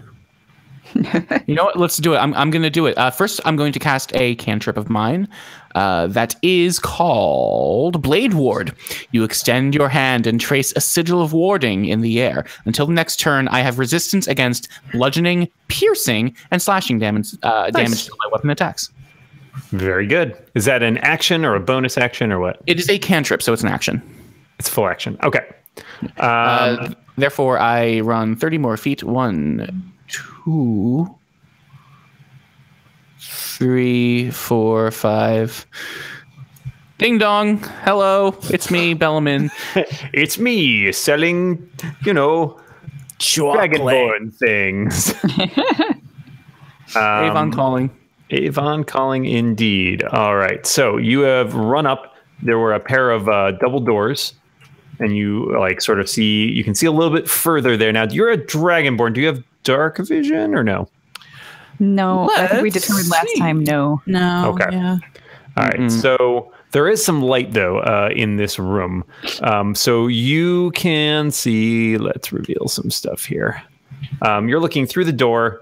You can see like there's some light spilling out from a couple braziers behind the door. So some there's some little fiery braziers there, and you can see a bridge that seems to be extending in front of you, and you can also hear something shuffling around the corner from you, and you get the idea that there is an orc back there. He seems to be fiddling with something with the doors. Oh, great. I would like to retcon that I do not say Avon calling. Bellamin calling. Or that. All right. Bruldish, you're up. I'm looking for orcs. Give me the orcs. 1, 2, 3, 4, 5. So I get to here. And I guess I'm just dashing because there's no orc when I get my full movement. So Yep. And then if I come to here. All right, so you squeeze through the doors, and what you see when you get through there is that there is an orc with a longbow slung across his back, and he seems to be trying to push the door shut. And there's a big wooden bar that can be dropped once it's shut, in the metal brackets. But he's sort of struggling with them because they're heavy, and he's by himself. All right. Well, I can't see if there's any place. I can't. That's better for me to be. But I guess since I don't have, you can see. So let's assume you're just right past the door, so you can basically see that there is a small. And I do have dark vision. Oh, great. Okay, so there's a small ledge here, and then you can see out a little bit further, and that there's a bridge extending across a chasm. So the great door opens into a large hall. A narrow ledge overlooks a deep, dark crevasse that cuts the room in two. A dangerous-looking rope bridge, frayed and thin, spans the gap. Water gurgles and rushes somewhere far below. 2 copper braziers burn brightly on either side of the door, illuminating the western half of this room. Another ledge is barely visible on the other side of the chasm. So that's what you can see so far. Then I'm just I don't have an action left, but I can just sort of physically try to interpose myself in between me and the door so that he can't push it closed as easily. So you can basically make a strength check, an opposed strength check against him to see if you can keep him from pushing the door shut. I will also add, because you do have dark vision and you can see the ledge on the other side, you notice that there are a couple orcs on the other side as well. And it looks like they're readying to they seem to have been alerted. So they're starting to get ready to throw javelins at you because they see you wrestling and hear you wrestling with the door there. Okay. Well, then before I forget, actually, as a bonus action, I am going to cast the spell Hunter's Mark. And this, which is basically, I'm making the orc in front of me my quarry. We'll see how often I remember to do this. And so I choose a creature that I can see and mystically mark it as my quarry until the spell ends. I deal an extra d6 of damage to it whenever I hit with a weapon attack. I can't wait to hit with a weapon attack. And then I have advantage on any wisdom or survival checks I make to find it. And I can transfer that mark if he dies. So I don't know if there's a symbol that we want to use for Hunter's Mark. To attack you, whichever happens first. Elevor. Let's see. Oh my god. Guess I'll just go stand at the stairs.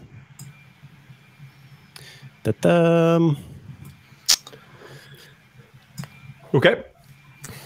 Are you doing anything else while you're here? Because I only went 30, so I do have things I can do. But I don't know if there's much I can do from this spot. Let's see.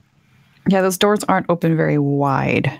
I mean, they're open enough. The drawing may not be exactly to scale. But Elevor would Elevor be able to see the orc, or is he behind the door? Yeah, he's definitely on the other side, because he's trying to push it shut. Yeah, there's nothing I can do. Anywho. Okay. I'm probably just going to stack up behind Elevor then. Let's see. I've already, Broldish, are you still inspired, or did you use your inspiration? I did. I haven't done anything yet. All right, so you still got that. Yep. Yeah, I think I'll do that if, I'll hang out here. I don't want to be the first person through that door. Okay. Imra? All right, well, I guess I joined my friends here. Where are they? So is the door in the way? Can I see that orc? No, the orc is behind the door trying to push it shut, and Imra is trying to keep him from doing that. Okay. Broldish. Sorry, Broldish. Well, that was my entire move. Am I protected on this side to the south by that door? Or is it more wide open than it seems to be? I mean, a small creature could probably slip through. So Spurious, for example, could probably get through, but you are probably not quite between Broldish trying to keep it open and the orc pushing it shut. Then you'd have to squeeze through. Okay. So Androdite, does her move work, her speed work separately from mine, or you can tell her to move as a free action, and she can attack using your action. And her move is 40, so she can get pretty far.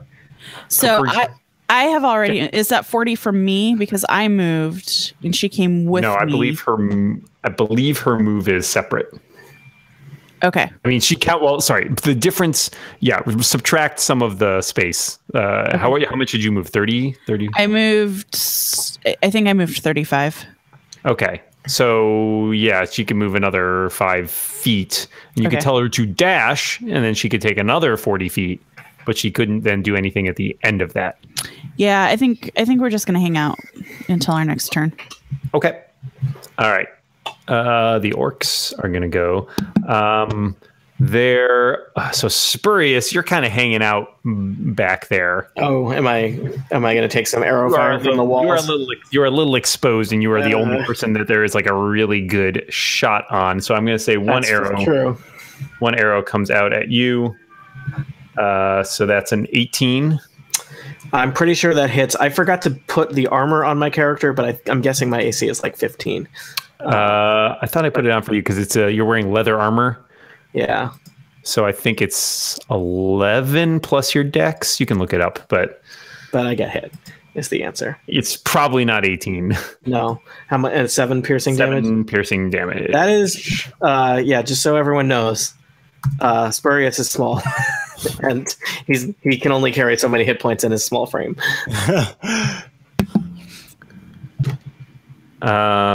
Okay. Something, but you only one arrow comes out at you there. It's a good news. Yeah, that is some good news. However, Broldish, you're busy trying to keep that door open. Mm-hmm. While you're struggling against that orc, another orc appears behind you and charges at you. In the dark? Yes. Is there you don't know where you were. You're not quite sure where they came. I can't tell if there's a wall to my south or what. As far as you could tell, there was a wall to your south. Yes. Okay. Sorry, right. I will make that a little clearer. Got it. Yeah, there was a wall there, as far as you can tell, but you're not really sure where that orc came from. But they just sort of rushed out and basically are taking. They're going to try to great axe you. 14. Good guess. Great axe. That'll hit. Miss. Okay, so they like try to bring that axe down. And it like clangs off the floor next to you as you're struggling mightily against this other orc. This orc you call that an axe? I'm gonna have this orc on their turn make a strength check. They get a 19. Broldish, can you give me a strength check? Boy, I can. I don't know. Is that a strength saving throw? No, if you just click on the strength on where it says strength on your sheet. Yeah, it doesn't seem to be doing anything. Okay. Oh, there. You have to click the word strength, yes. not your strength score. Yeah. So 19, a tie. And as we know with a tie, the things remain the status quo. So you're just barely holding the door open. Like you haven't pushed it open any wider, but it is not closing at the moment. All right. Bellamin, you are up. I want to hit the orc that's doing the door thing, but I can't do that without also being vulnerable to new orc friends. So I'm just going to handle new orc friend. Bellamin, that's somehow life is. If you to open up yourself is to take on some vulnerability. I have resistance against piercing, so no thank you. Why can't I move? You're frozen with fear. Because an orc casted hold person. Oh, now somehow I'm like floating above the wall. Okay, yeah, now you moved. All right. Whoa, you're doing like little. Where are you going? I would like to go here. Okay. So you're going to try to squeeze through past Broldish. Excuse me, pardon me. Just kind of get. All right. I'm going to say that takes pretty much all of your movement to get through that opening, and you are slightly vulnerable while you are squeezing through.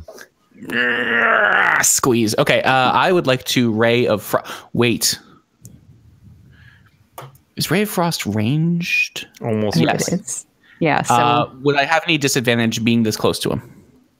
Yeah, I think you would have disadvantage. Exactly.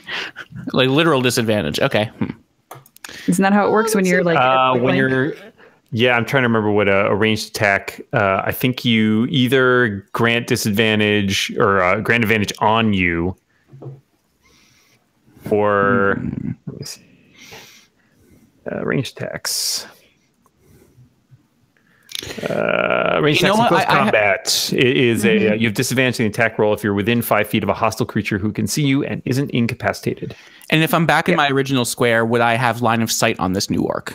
I think so, actually. I think they are just enough in the opening that you could catch sight of them. Retcon. All right. Ray of Frost on new orc friend. Okay. Pulling up my spell sheets. In fact, wait, can I just click this and have it? No, I can't. Yeah, wait, can I? If you just tap Cool. All right. That is an 11 versus... I don't know what. It's a spell. It's just versus AC if it's a spell attack. And mild chill with only a 1. Like basically this like thin stream of ice comes out of your finger when you point at it, and it like an icicle hits the guy in the chest, and he's just like, what? Does it hit though? It does not. The 11 is too low. All right. Anything else? Or are you good? No, I'm good. That was a fun turn. I'm glad that we had this experience together.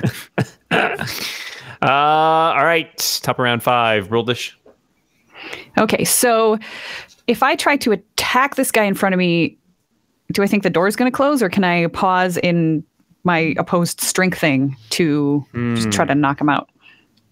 Because I don't want the door to close and leave my friends on the other side. So sure. I mean, he's only on one side of the door right now, so like the other side could, in theory, be open further. Okay. I would say you're probably going to need to give up fighting with him, but if you manage to kill him, obviously he won't be able to close the door.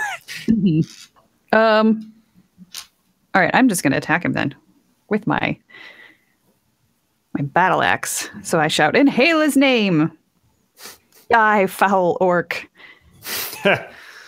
And that is a 15. A 15 will hit an orc. Okay. And good. I wasn't going to use the... because I do still have my extra d6. But because he is my quarry, I get an extra 3 points of damage on him. All right. So you do 9 points of damage total? Yep. All right. That orc looks somewhat stunned, takes a step back. So he's not really pushing that hard anymore because he just got hit with an axe. Yeah. You've got his attention for the moment. Awesome. All right. Elevor?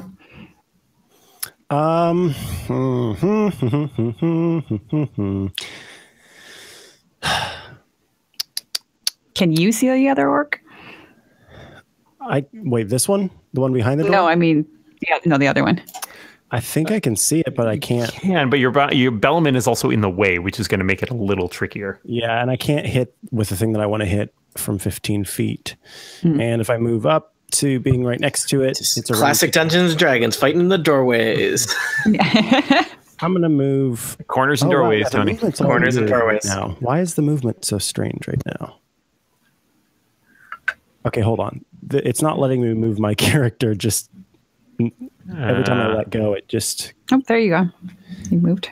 Yeah, now I'm stuck. Oh my God. I'm behind the other character. Yeah, that's true. Where do you want to be?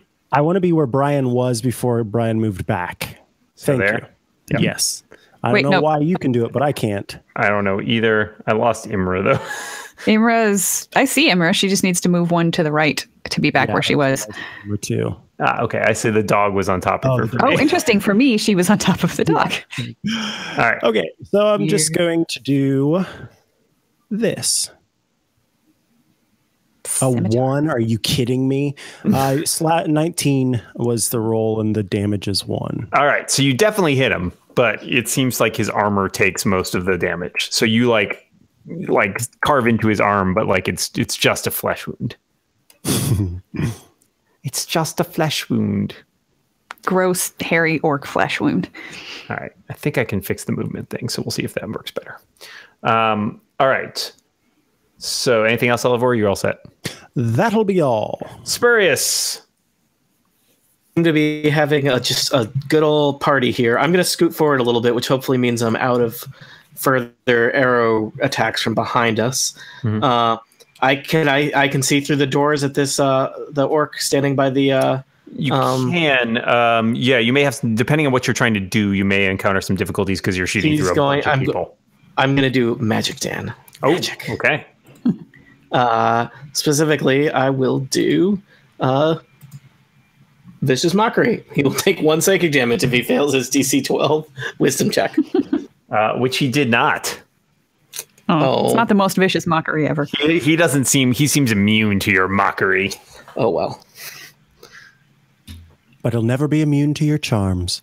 Anything else, or Nope, I'm good. Imra? All right. So, will you tell me about this orc in front of me? Tell me about your life. And yeah. Tell me what the His name is Joe. the chances of hitting it with a longbow. Can you do that from? I think there will be a penalty because you're shooting directly through Elevor. Elevor duck. Let's see. We'll call it. I'm trying to remember. There is actually a thing for this, but let's just call it. He has cover, so +2 on his defense. Okay. All right. So I am going to mark him with my hunter's mark.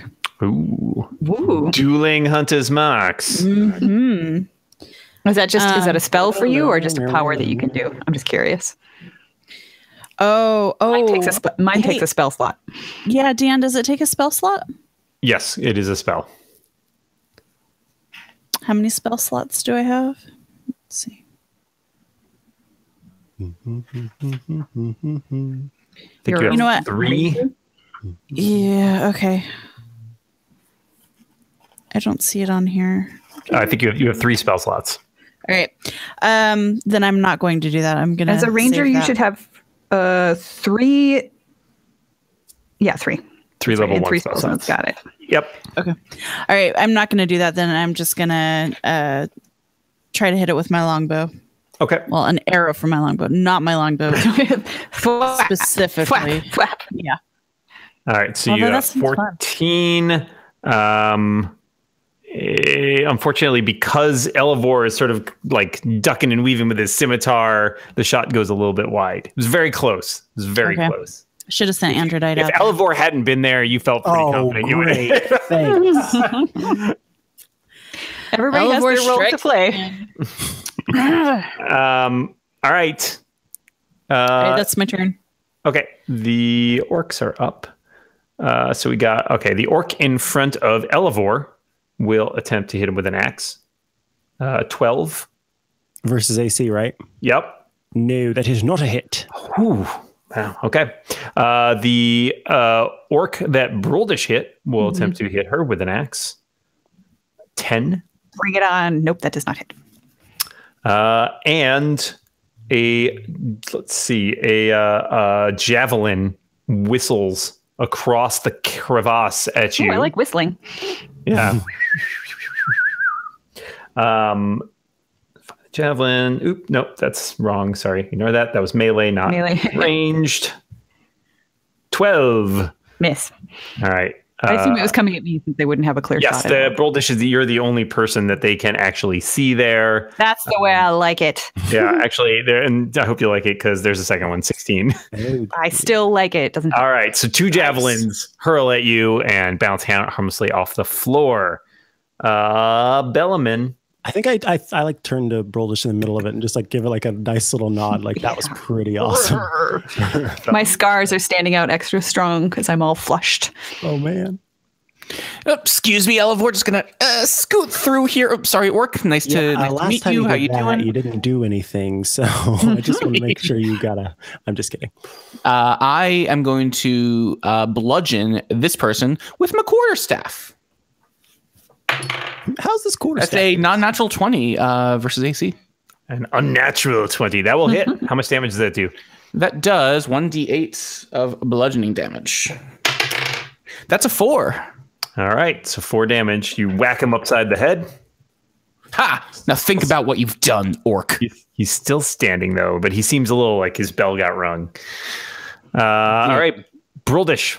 All right, I am still trying to take this guy out with my battle axe. And don't tell me if it hits right away because I still have my extra. You're still inspired. Okay. Yeah, I am. But since I hit with a 15 last time, I think a 16 is probably pretty safe. So that's 9 plus 2, so 11 points of slashing damage. 11 points of slashing damage. You bring your axe down and cleave him in twain. He's dead. Hey, Kill that guy. Broldish, can you make some space outside the door there? Yes, I can. I will move forward here and turn to the other orc and laugh in his face. He's already a little dizzy from being hit in the head with a quarterstaff, so he is he's extra uncomfortable about this. You shook. Elevor. Well, I should also point out for everybody, just for future tactical knowledge, not that we necessarily want to use it right here, but there's another action that you can take during battle called Help.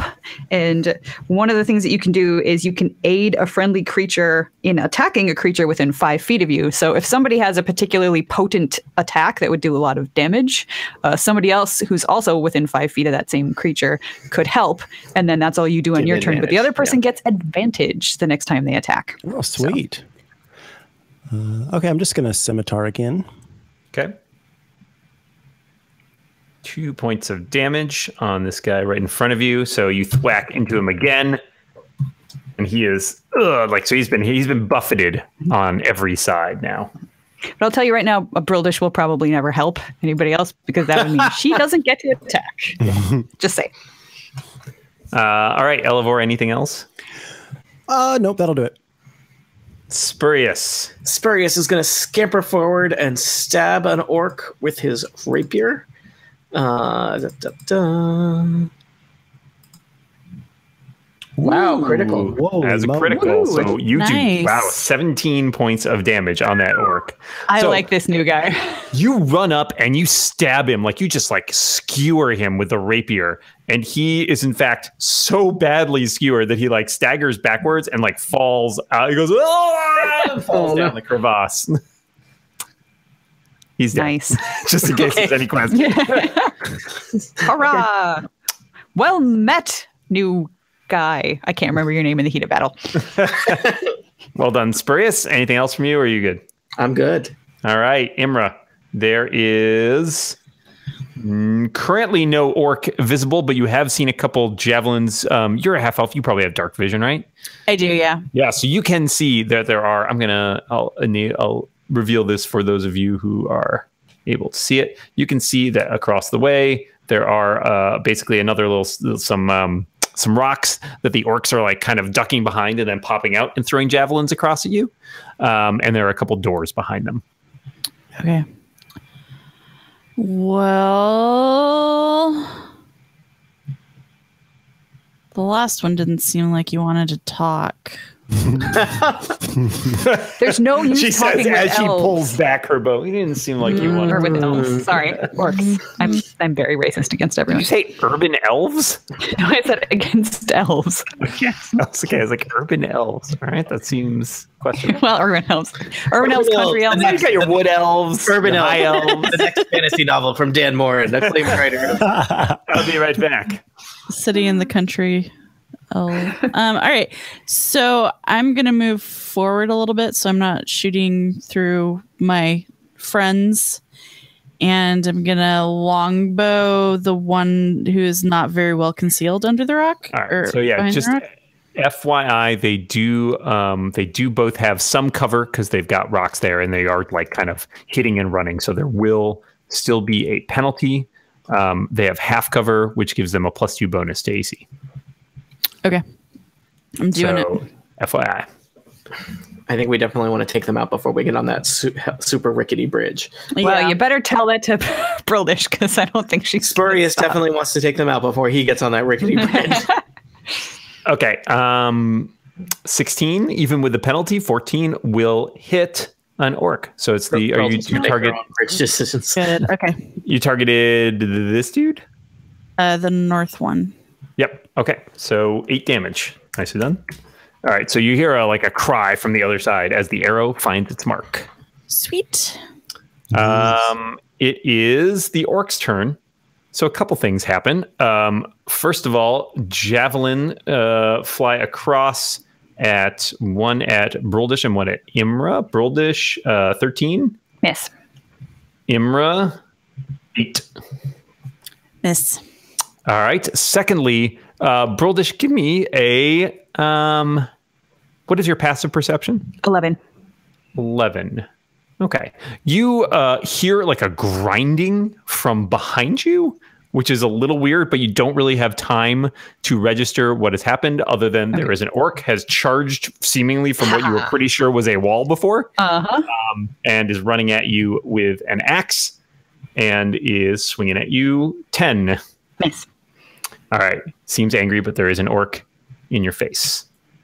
Bellamin, a orc just seemingly charged out of the wall at Broldish. Ah, what? Wow.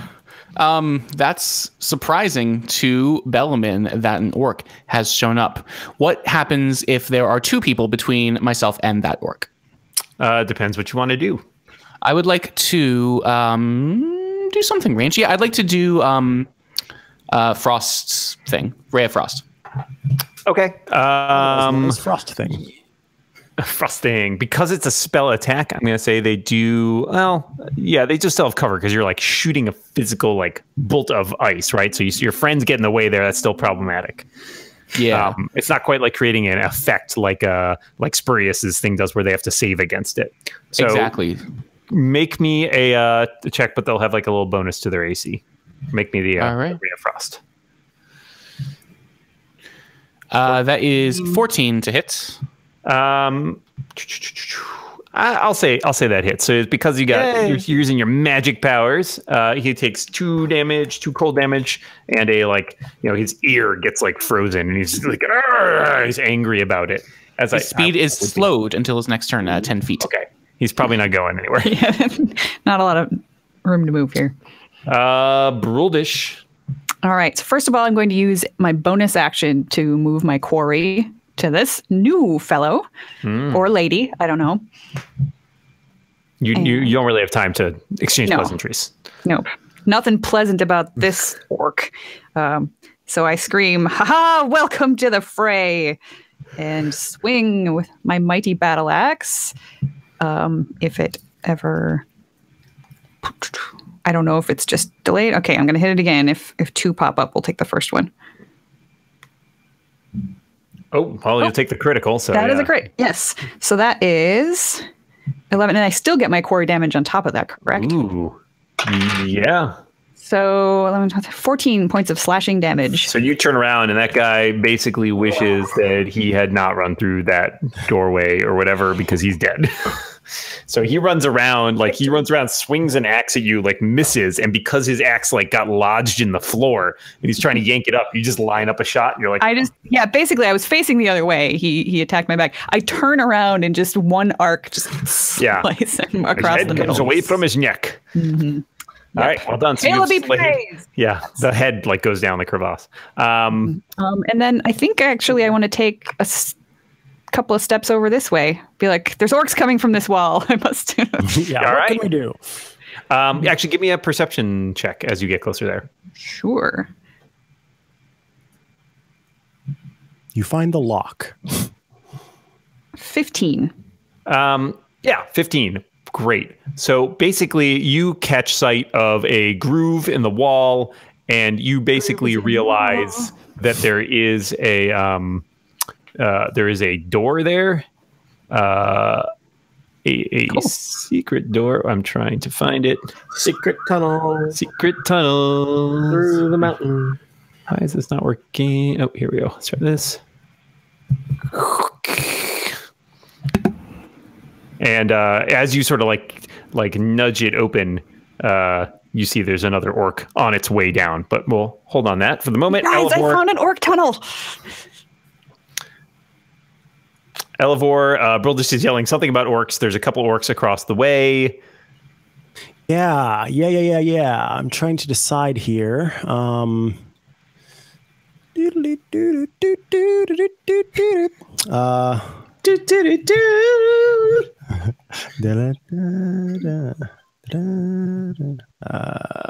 Son of a gun. Let's see if I'm right here then. Yeah, they're too far away.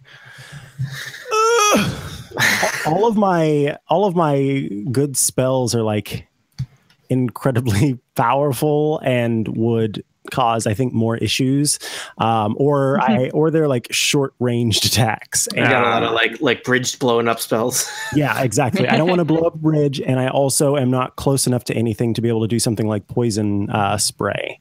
Yeah, this adventure is real short. If we take out that bridge, it can't go further into the mountain. Let me see about this one. What does that one do? One moment here. I don't want to put it into the chat because that ruins all the fun. Don't ruin the fun. Ooh. This is so much fun that it cannot be ruined, Mike. Elevor is reading his spell book to himself as he's... This is me like... Oh, this is a fun one. Focusing. He's in the druid state. All right. Yes, the druid state. Burritos. Okay, I'm going to cast this. Spike growth. So the range is 150 feet. Basically, I am wanting to put it all up in these people's business. Ouch. Okay, 20-foot radius centered on a point within range. So where are we putting that? I assume you're putting it like right in between them, essentially. Right between them. Yeah. Okay. So we'll say it goes in this square here just for consistency's sake. So 20-foot radius is plenty. Difficult terrain. When a creature moves into or within the area, it takes 2d4. Okay, so it's natural. Nice. Cool. All right. So there's spikes like around these guys' feet, and they seem freaked out. They seem freaked out by that. All right. So we'll see what happens to them on their turn. Anything else? I think I'm going to move over here by Bruldish. Okay. Welcome, friend. Hello. Spurious. There are your new friend Bruldish is yelling something about orcs. You've seen some javelins hurl their way across. There's a bridge. What would you like to do? I'm curious if there is also a matching secret door to the south here leading to these, arrow slits. So I would like to move over here and investigate this wall to the south. Would you like me to roll a perception? I would love you to roll a perception check. 8. You're like, there must be a door here somewhere. The handle is probably just above my eye line. Yeah, that's right. You're pressing every stone you can find that's like within your height range. Yeah. And you suspect orcs are a little taller. Do I see the orc that's north of Bruldish, or is that orc behind us? The door is cracked open. I think you're gonna have a hard time seeing that orc because Bruldish is in the way, and the orcs are like a little bit back in the entryway there. All right. Well, I think I can lob an insult at one of the orcs. We'll do it on the orc that's slightly further out. He's gonna do a wisdom save as I tell him that you're about as smart as that rock that you're hiding behind. He's got to think about that one. All right. It's a way Homer. That's what we. Yeah. Okay. He just the bard trade. He's like, he's angry. So that was this guy up here. Yep. All right. So he does not succeed his wisdom save. He takes 4 psychic damage. 4 damage. He's looked better. Yeah, his head's all aching. I don't think he ever looked good. Well, that's very normative of you, Bruldish. Yes, it is. All right, Imra. Oh dear.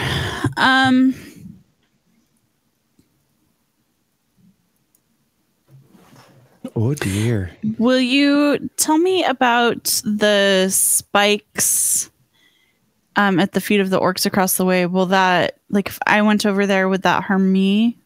Let's see. Difficult terrain. Well, yeah, I think it affects a creature. Okay. So it would hit you, and it extends out 20 feet in radius. So it basically covers the whole area over there. It covers the whole ledge right now. Want to be stuck on that bridge. So, you guys, we don't have to go over the bridge to kill orcs. There's some right here. It's true. I think I see Spurious going to check out that door to the south, and I think that I'm just going to kind of follow him because I've heard Bruldish talking about something about orcs up there. So, okay. You want to give me a perception?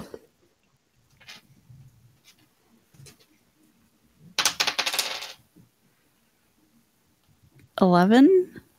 You are trying some stones that are higher than spurious, but you still haven't found the right combination. So you're pretty sure there's a door there somewhere, or maybe this one's just a wall. Hard to say. Okay. Well, that's my turn. All right, the orcs. Let's start with the orc who is right in front of Brildish. So this orc is going to get all up in your grill. Hello, new foe. And Great Axe, 16. Yes. Bummer. Okay. Not for me.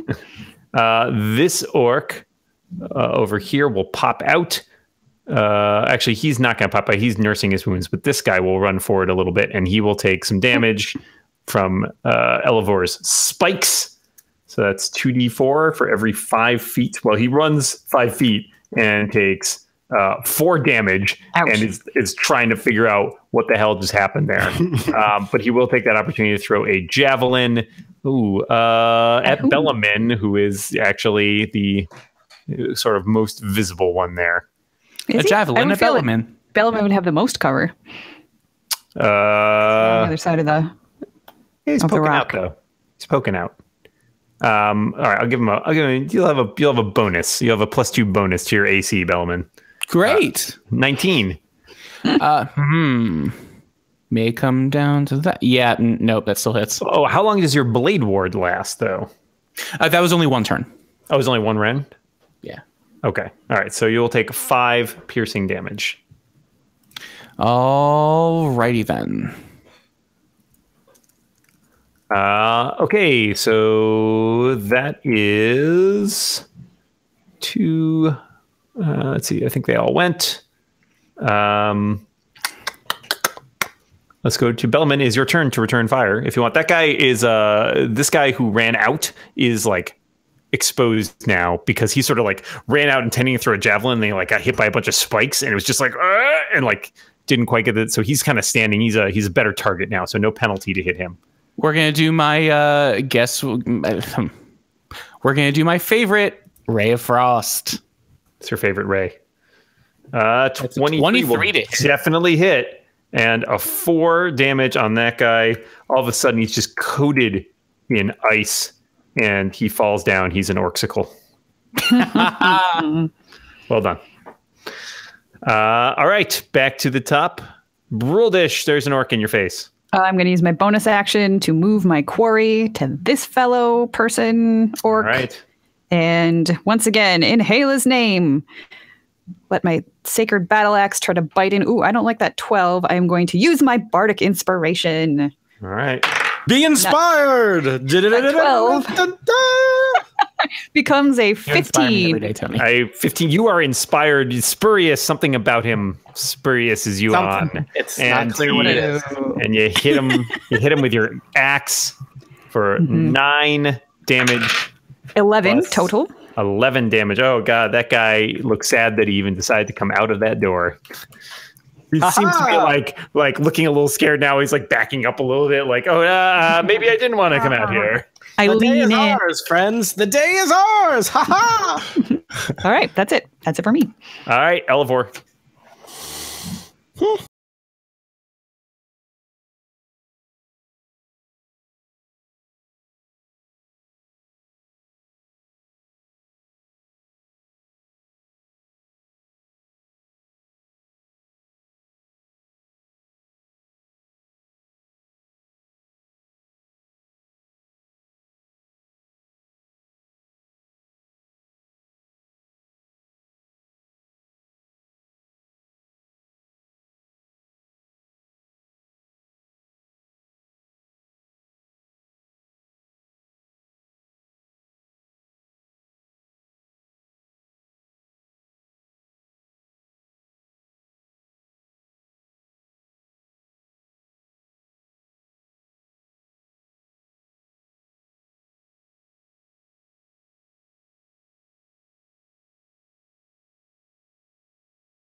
Don't chew on orc beds.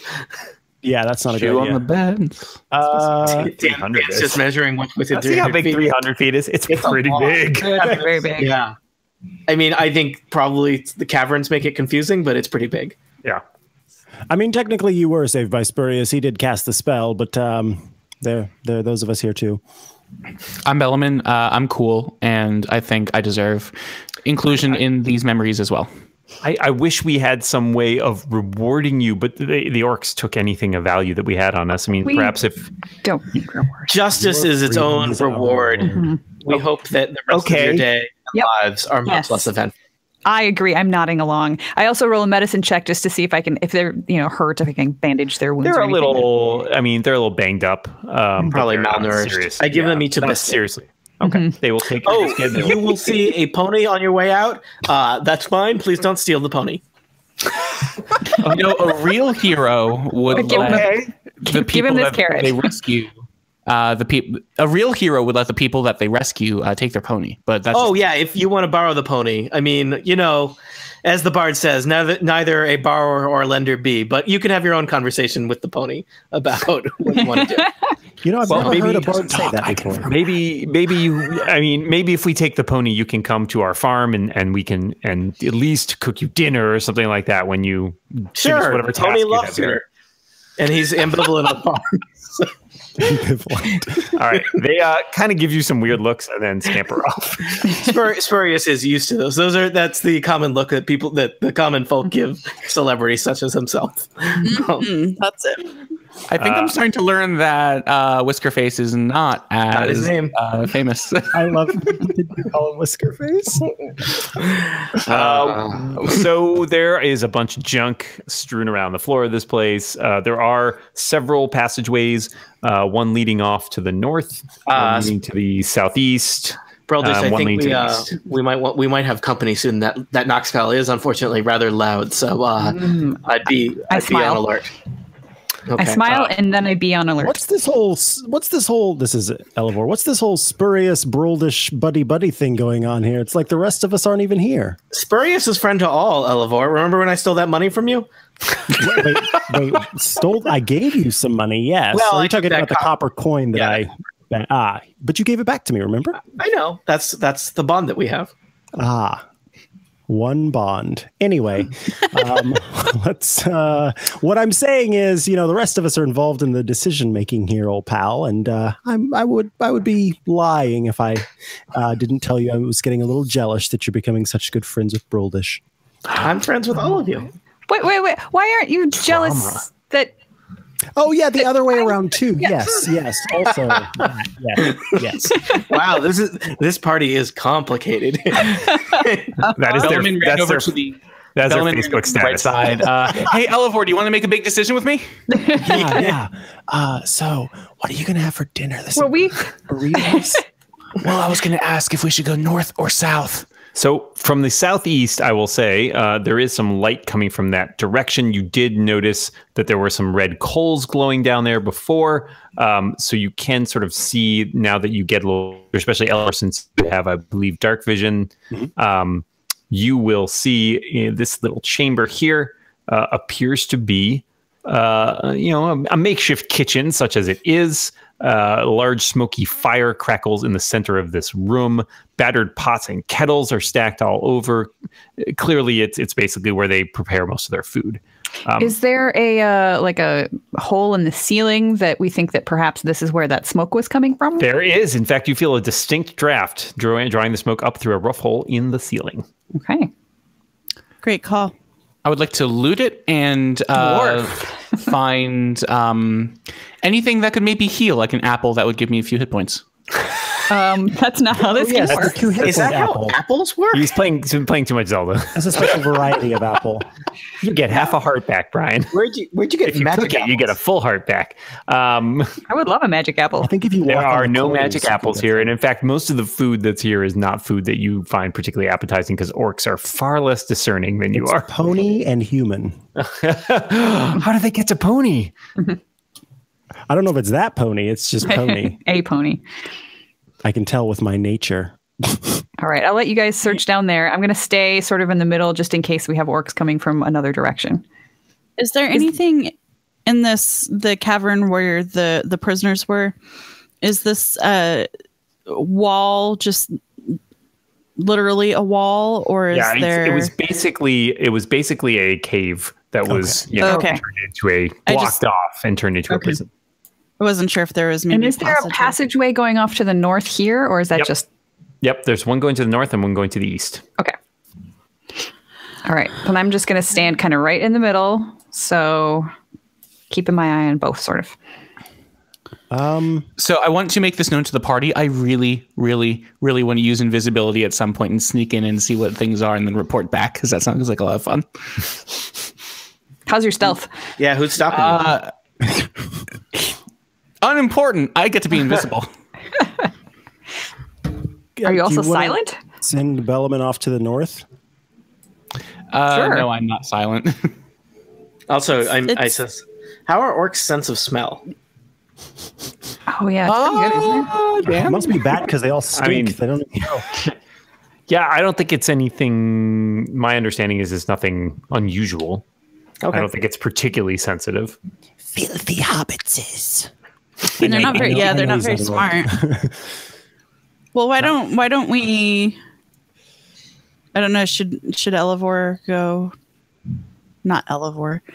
Should Bellaman go northish? I don't know, but Belivor is definitely a great ship name for them. That's what happens if we ever get into a transporter with a red flag. Which way should we go, friends? North. Oh, I thought we were doing invisible Bellaman to the north. So turns out a creature I touch becomes invisible until the spell ends. Yeah, you can do that to yourself. Oh, me? You can touch yourself. Oh, okay. Phrasing. First of all, it's not that kind of show. Second of all, yes, you can. This show is whatever kind of show we make it. Acting. Right, I am going to go to the north. Are you visible or invisible? It's a trick question. They mean the same thing. I am okay. I'm going to do invisibility. Also, this is a relevant question for you because you don't have dark vision, as we've established. I do not know. So if you're invisible, but it's really dark, maybe you should have touched me, Brian. Yeah. Wait. I can give it to Elevor. Okay, I was gonna say because you can't use like a light. I don't think if you make a torch and make yourself invisible, I'm not really sure how that works. Well, it would be a torch just like floating down the hallway. That's spooky, at least. It is definitely spooky. Anything the target is wearing or carrying is invisible as long as it is on the target's person. Although I'm sure we could make an exception for a torch if we wanted to. But I mean, the torch might be invisible, but the light that it sheds is not. So that would be even creepier. There's some serious theological questions here. Yeah. All right. There's got to be a stack exchange discussion. All right. Elevor, I take your face in my hands and say... My thoughts to your thoughts. Be invisible, my little friend. Now, Elevor, you are not sure whether or not he actually made you. And there's no way for you to know for sure. Oh, there's a way. I'm gonna walk up very quietly to Spurious. Let's see. Yeah, 10. That's not great. So I'm going to walk up very quietly to Spurious as quietly I as can I can. Smell you, Druid. You smell like burritos.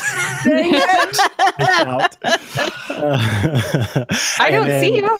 I don't know if I can smell you, but I'm just saying that loudly to the room just in case.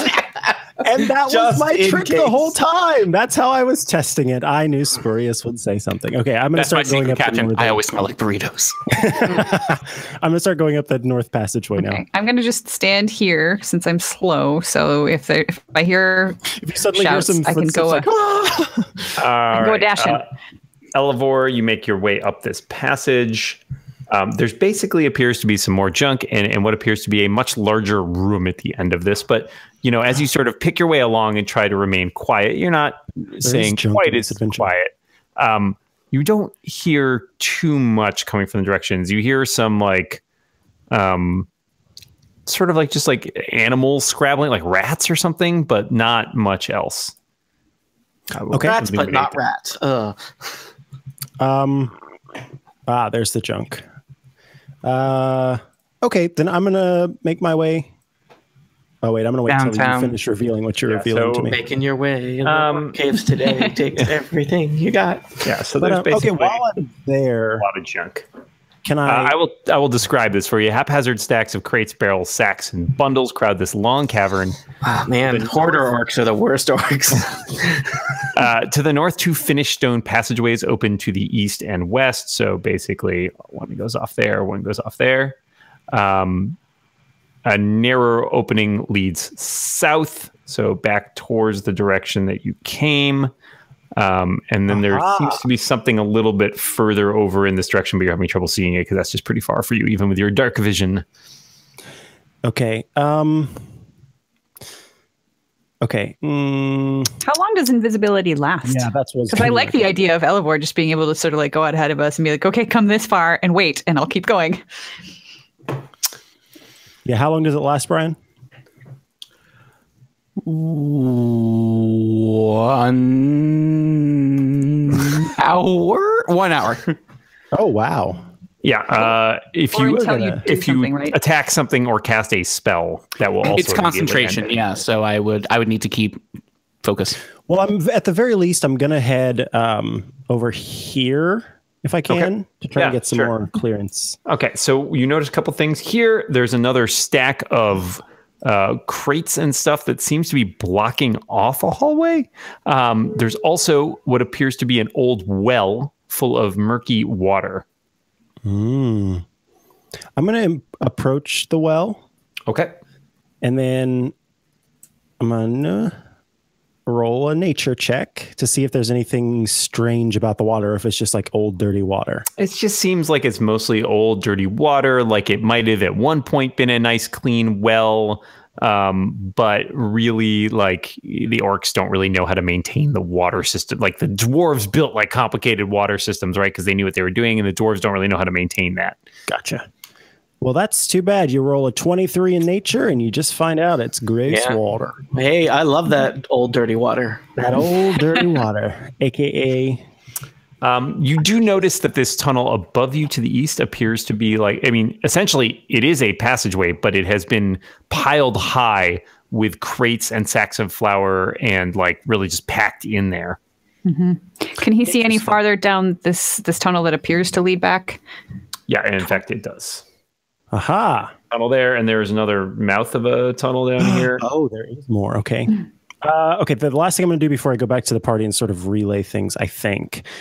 So I feel sort of bad about this. I feel like I'm a superhero right now, and I'm just doing all this stuff, and it seems unfair, like it's so easy. So I don't want to do too much because I feel like it's unfair to all the stuff that Dan's built. So I'm going to stand in the middle of this passage here and see how I can see down into this area. Sure. Basically, this hallway sort of branches. There's a little, what appears to be a little rock cul-de-sac down at the end there, like as far as you can tell.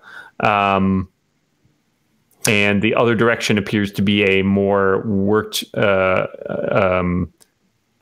There's something down at the end here, but you kind of have trouble seeing what's going on. Can I tell if I can fit through that little narrow area? Yeah, you could get all the way down there if you wanted to. I want to go down there, and if nothing happens whenever I stand in that spot, I want to roll perception. Nothing appears to happen, so feel free to roll perception. Oh, nice. Nice. Wow, critical. I see everything. Yeah, okay. So something interesting. You're sort of poking around, and as you do that, you start to feel like you saw those doors before that were over where the arrow slits were, that were concealed. And you think you're pretty sure that you found a concealed door here as well. So as you sort of push around, you find a mechanism, and you slide aside a portion of the rock, revealing a secret passage. Ba-da-da-da-da-da. Thank you. Okay, then I'm going to keep move here now. Okay. So this passage, unlike the previous part, which seemed like a cave that was all sort of carved out and was more like natural rock, this seems like an actual worked passage, like somebody built this. It continues a little farther and seems to end in a blank wall there. But I've gotten wiser. Yeah. Are you continuing down?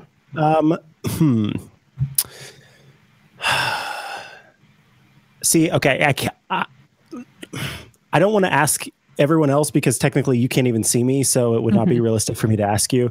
But I'm trying to decide whether I should come back and say, hey, this is what I'm doing right now, and this is what I found so far. Just think about Elevor as a character. How impetuous are you? And yeah, see, Elevor ran into a room to flip beds, and I feel like he's a very curious character. So I think he's gonna keep going down some more. Keep going, yeah. We're all just playing cards back there, not worrying about anything. There's almost like a fun musical thing going on in his head where he's just like, and I'm walking along and fine. Yeah, so this passage ends in what appears to be a blank wall, but it's carved. It's like sort of marked with. What languages do you speak? I speak several because of different things that I have gathered. I speak Common, Elvish, Celestial, Infernal, and Draconic. Wow, that's a resume. That is a lot of languages. Okay, I triple checked that to make sure it was accurate that I could speak that many. But not Dwarven. But not Dwarven. Looking up the, I want to find my, there's a table of languages in here somewhere that I wanted to look at because I was curious. Like how they're connected. Yeah. Dwarven and Giant, for example, are usually connected. Right. They use the same script. Yeah. I think. Also, it's Dwarvish, not Dwarven. Thank you very much. Ooh, wow. Dwarf-splained. Oh, wow. That's a good title. And I don't know where that table is though. It's kind of a bummer. Okay, so you don't know this language. That is clear. So you can see like it's clearly written in some language. You might know enough to recognize that it's not Dwarvish or Dwarven or Dwarvish. Depends which region you're from. DM explained. You are know enough. Give me just an intelligence check, straight up. Okie dokie. Oh God. You have no idea. You have no idea. Okay, so I think what I'm gonna do is head back and no. Okay, all right. I'm gonna slowly make my way up this way because all I want to do. No, God, what if there's someone? I was thinking about going here and then having that show me a little bit more, but I'm afraid what if there's there could be creatures up there. So no, you're instead invisible. You're invisible. Right. That's why we want to send you along so you can tell us. Okay, or Elevor. Okay, I'm gonna stand up here and just try to I'm gonna look to the left and look to the right. Okay. All right. You see a long corridor. Basically goes around a corner up there. And there's a door to your east. There's another little. You could see enough to see there's like a little stairway here. There might be, you can just catch the edge of a door around that corner. So yeah, there's some corridors. Perfect. I think this is good time to go back because I can be we have options. And I hope that we go to the secret script. Is this a little passage off to the side there, or is that just the edge of the cave? Just the edge of the wall. Okay, huddle up, everyone. You're back. Oh yeah. Can you go ahead and call that off of me? Well, should you? Disembodied voice. Leave it on. Yeah, I'll just leave it on, and if whenever it goes away, it goes away. Whether you need to leave it on. But I'm going to give you this. I'm going to give you this apple to hold, and that is going to be your little avatar in our world, so that you can. This is one of those apples that give you 2 hit points. The apple's invisible as soon as you Brian. Yeah. So suddenly that's an invisible apple. Here's how we'll handle this. Okay, so you see the fur on the ground start to move, but then it goes invisible, right? And then it shows up again. And I say, I'm standing right behind this fur. So just look this way. Now, here's the deal. We have several options. Back there, up toward the north, there are several doors and a staircase that we could take. I went into this main passageway. It's sort of to the east, and there is a dirty old well where it looks like the orcs may have decided it was a restroom instead of a place to get water. And one of the passageways is blocked off by a bunch of boxes. But guess what? The most exciting thing, and the thing that took me the longest, there's a passage that leads to this area that's got a carved bit of. Would you call it a language on tunnel? it. I would call it a tunnel, and at Would the you end of the call it tunnel, a secret tunnel? I would call it a secret passageway. Through the mountain. Thank you, Spurious. So I think that we should head that way. I can guide you with my voice, I guess, to where we need to go, and maybe one of us will know the language of the door. Nothing bad ever happens in secret tunnels. I'm for it. Let's go. I'm excited by this. Okay, A so dwarven secret tunnel. Imra, does that sound okay to you? Let's do it. all right, so Elivor's going to walk into this hallway, and he's going to say, "Okay, head this way," and I'll wait until everybody's here. Okay, I'm talking. I would like to go right behind Elivor. We're walking. We're walking. Yeah, we're and walking. We're stopping. Yeah. Okay. You I'm have no trouble leading them to the Thank you. passageway. All right. But whoa, Bellaman. Where are you going? So much cheating. So, I hate Chrome. do any of us recognize the language here? Broldish, which languages do you speak? Common, Dwarvish, Giant, and Orc. So you immediately recognize this as Orcish. This is Orcish. And you can tell from this, it's particularly particularly specific type is full of hexes and curses and magical script. This is bad Mama Jamma. It's a bad. Does it mean anything to me? I mean, could I roll I don't know, religion Arcana or something? Hannah or? Sure, feel free. All right. I will try that. So 12 on religion. Yeah, you don't know. I mean, you know some stuff about orcs, but you obviously studied their culture a bit. You would suspect that this is all related to sort of the Orcish shamanistic practices, like their magical practices. So this is sort of like a warning. You don't know how much force it actually carries. Also, if may it's just a be more warning of a threat for than orcs, anything. is it good for us?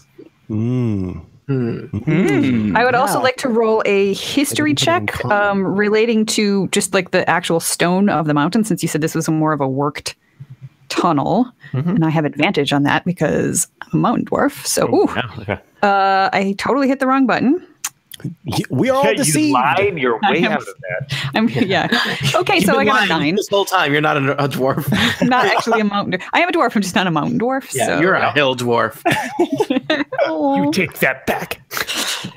Rude. Okay, so I've only got a 9 on my history, but do I get anything from the tunnel itself? Does it look like dwarven workmanship, or Yeah, you guessed that this was probably part of the dwarven fortress that was and initially orcs. taken over. Orcs later defaced it? Yeah, they found it somehow. Broldish, are the hexes keeping something in or something out? Can I tell? You don't And know does it enough look like a about- door, or is this just really a wall? I'm shrugging. That works great on podcast. Well, you tell me. What would you like to do? Well, do I want to? I do have. Or I bet you a copper piece that there's a gelatinous cube behind this. Oh God, I hate those. I do hate those. I feel like I would like to use my divine sense. So I'm gonna use one of my spell slots, and until the end of my next turn, I know the location of any celestial, fiend, or undead within 60 feet of me. That is not behind total cover, which I suppose if they were on the other side of the wall, they would. So maybe I won't do that. Would be total cover. Never mind. Total party Question. cover, new from the Incomparable. So I Slightly can, more boring. I can cast detect magic, but I'm not going to yet because I want to know. So it says you can see a faint aura around many magical things, yes, but it says you can also learn the school of magic. Have we technically learned the school of magic yet? School of Magic is a very specific thing for wizards. Like there are 8 different schools of magic that each have different evocation, invocation, other things than invocation. Yeah, because if we learned if it was illusion, necromancy, that kind of stuff. If we learned that it was evocation or something like that, then maybe we'd know that if you touch it, it blasts fire at your face, right? Yeah, I mean, you could give me an Arcana check just for a more broad. Okay, I'll do that. Where are you? There you are. Not great. With a 13, I think you know enough to know that you don't think this carries any specific magical force. It's more of a warning. Just sort of a scary thing that is hexes and curses, threats, but not necessarily anything that's like a spell. Can we back away and have Bellman touch it with Mage Hand? See what happens. Ooh, I like that. Okay, let's do it. Knock on it with Mage Hand. All right, so I'm backing away. That's a cantrip, right? Yeah, I think so. I think so. Yes, I it is. go Okay. farther away than that. Okay, let's scoot all the way from there. You can just peek around the corner. All right. So if this were a movie, it would be a visual callback to last time when I like leaned out behind a wall and hit someone with a dart. I would lean out behind the wall and reach out with Mage Hand slowly, and touch. Your hand goes up and the finger reaches out and it touches the nothing seems to happen. I slap it a little bit, like kind of. Sounds like you're slapping some stone. Okay, I push a little bit. Would you like me to explain more hand gestures? Well, perhaps. I don't think anybody has yet rolled perception on this particular wall. Oh. I can't see it from here, so. 11. All right, I'll scoot up. You're like, that is a wall. All in all. Pretty convinced. He's like, I touched it with the Mage Hand. I slapped it. It's a wall. Come on. Elevore is likewise pretty. Oops. I don't actually have advantage on that, I don't think. So it's only a 2, probably. Yep. Oh my God, our perception. That's a wall. Imra, you want to round this sucker out here? The classic Dungeons and Dragons scenario. There is clearly a thing that's secret here, but we're all so bad at rolling dice that we'll never find it. Where is...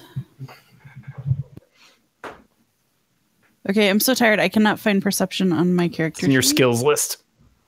Skills. Kind of toward the left side of the page. 10. We're doing great. What about the puppy? Yeah. Yeah. Actually, that is a good question. All right. The puppy is like snuffling up next to it. It has keen senses, I believe, right? Has advantage on hearing or smell. Yeah, sure. Let's see what happens. Aha. 16. The dog whines and scratches at it. Oh, great. All right. Can someone do like Can I get closer and do an investigate? I mean, you can get closer, and I think someone, let's say Imra, you trust the dog, so making a perception roll. One of those adventures where there are animal companions are smarter than us. Did I ever tell you that Pony's a mathematician? He's a mathemagician. No, he's not. That's a forbidden dark art, Dan. So I'm rolling perception again. Is that what? Yeah, roll it twice with advantage. So with advantage, you get to roll it. Okay, so I did a 16 and 17. All right. So you are pretty sure there's a door you can open. I think there's a door. Oh, good. My Mage Hand's still there and kind of like poking at it, slapping, like trying to pull it at it. Like, what's going on? Shall we open the door and see what the orc are afraid of? Yes. All right. I think you should let me do it, though. Okay. Just in case something bad happens. Bruldish, like, Imra explains how she thinks it works. Bruldish steps up to the front, follows the instructions. The door What are those instructions? What was slides so aside. It was very complex, so like sort of a combination of different stones and runes to hit. Gotcha. The secret door pivots open to reveal a chamber of finished stonework. The room is cluttered with crude furnishings, and the air is hazy with the smoke of a small cooking fire. Dozens of yellowed skulls are suspended from the ceiling by fraying ropes strung through holes punched in the bone. An orc in a ragged black robe looks up from her work, her face twisted in expression of rage. And there we shall pause. Nice. Dun, dun, dun! Dun, dun, dun. Ba, ba, ba. Well done, everybody. Thus concludes session 1 of The Forge of Fury. Wow. Thank you all for The playing. Dog and Pony Show. The Dog and Pony. The dog, I think I love God. that pony show. Jason's already probably mocking up a cover art for us. All right, and I have another podcast in 2 minutes, so I have to go. Bye. All right, thank you all. You know I what to am do with your stopping- files and the like. Please stop recording. I don't know if No. Jason's watching, but he can stop the live stream anytime. Now is what?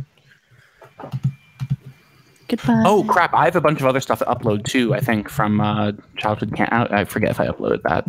Face it from childhood. I was like, wow, you're really just going back there, huh? I have a podcast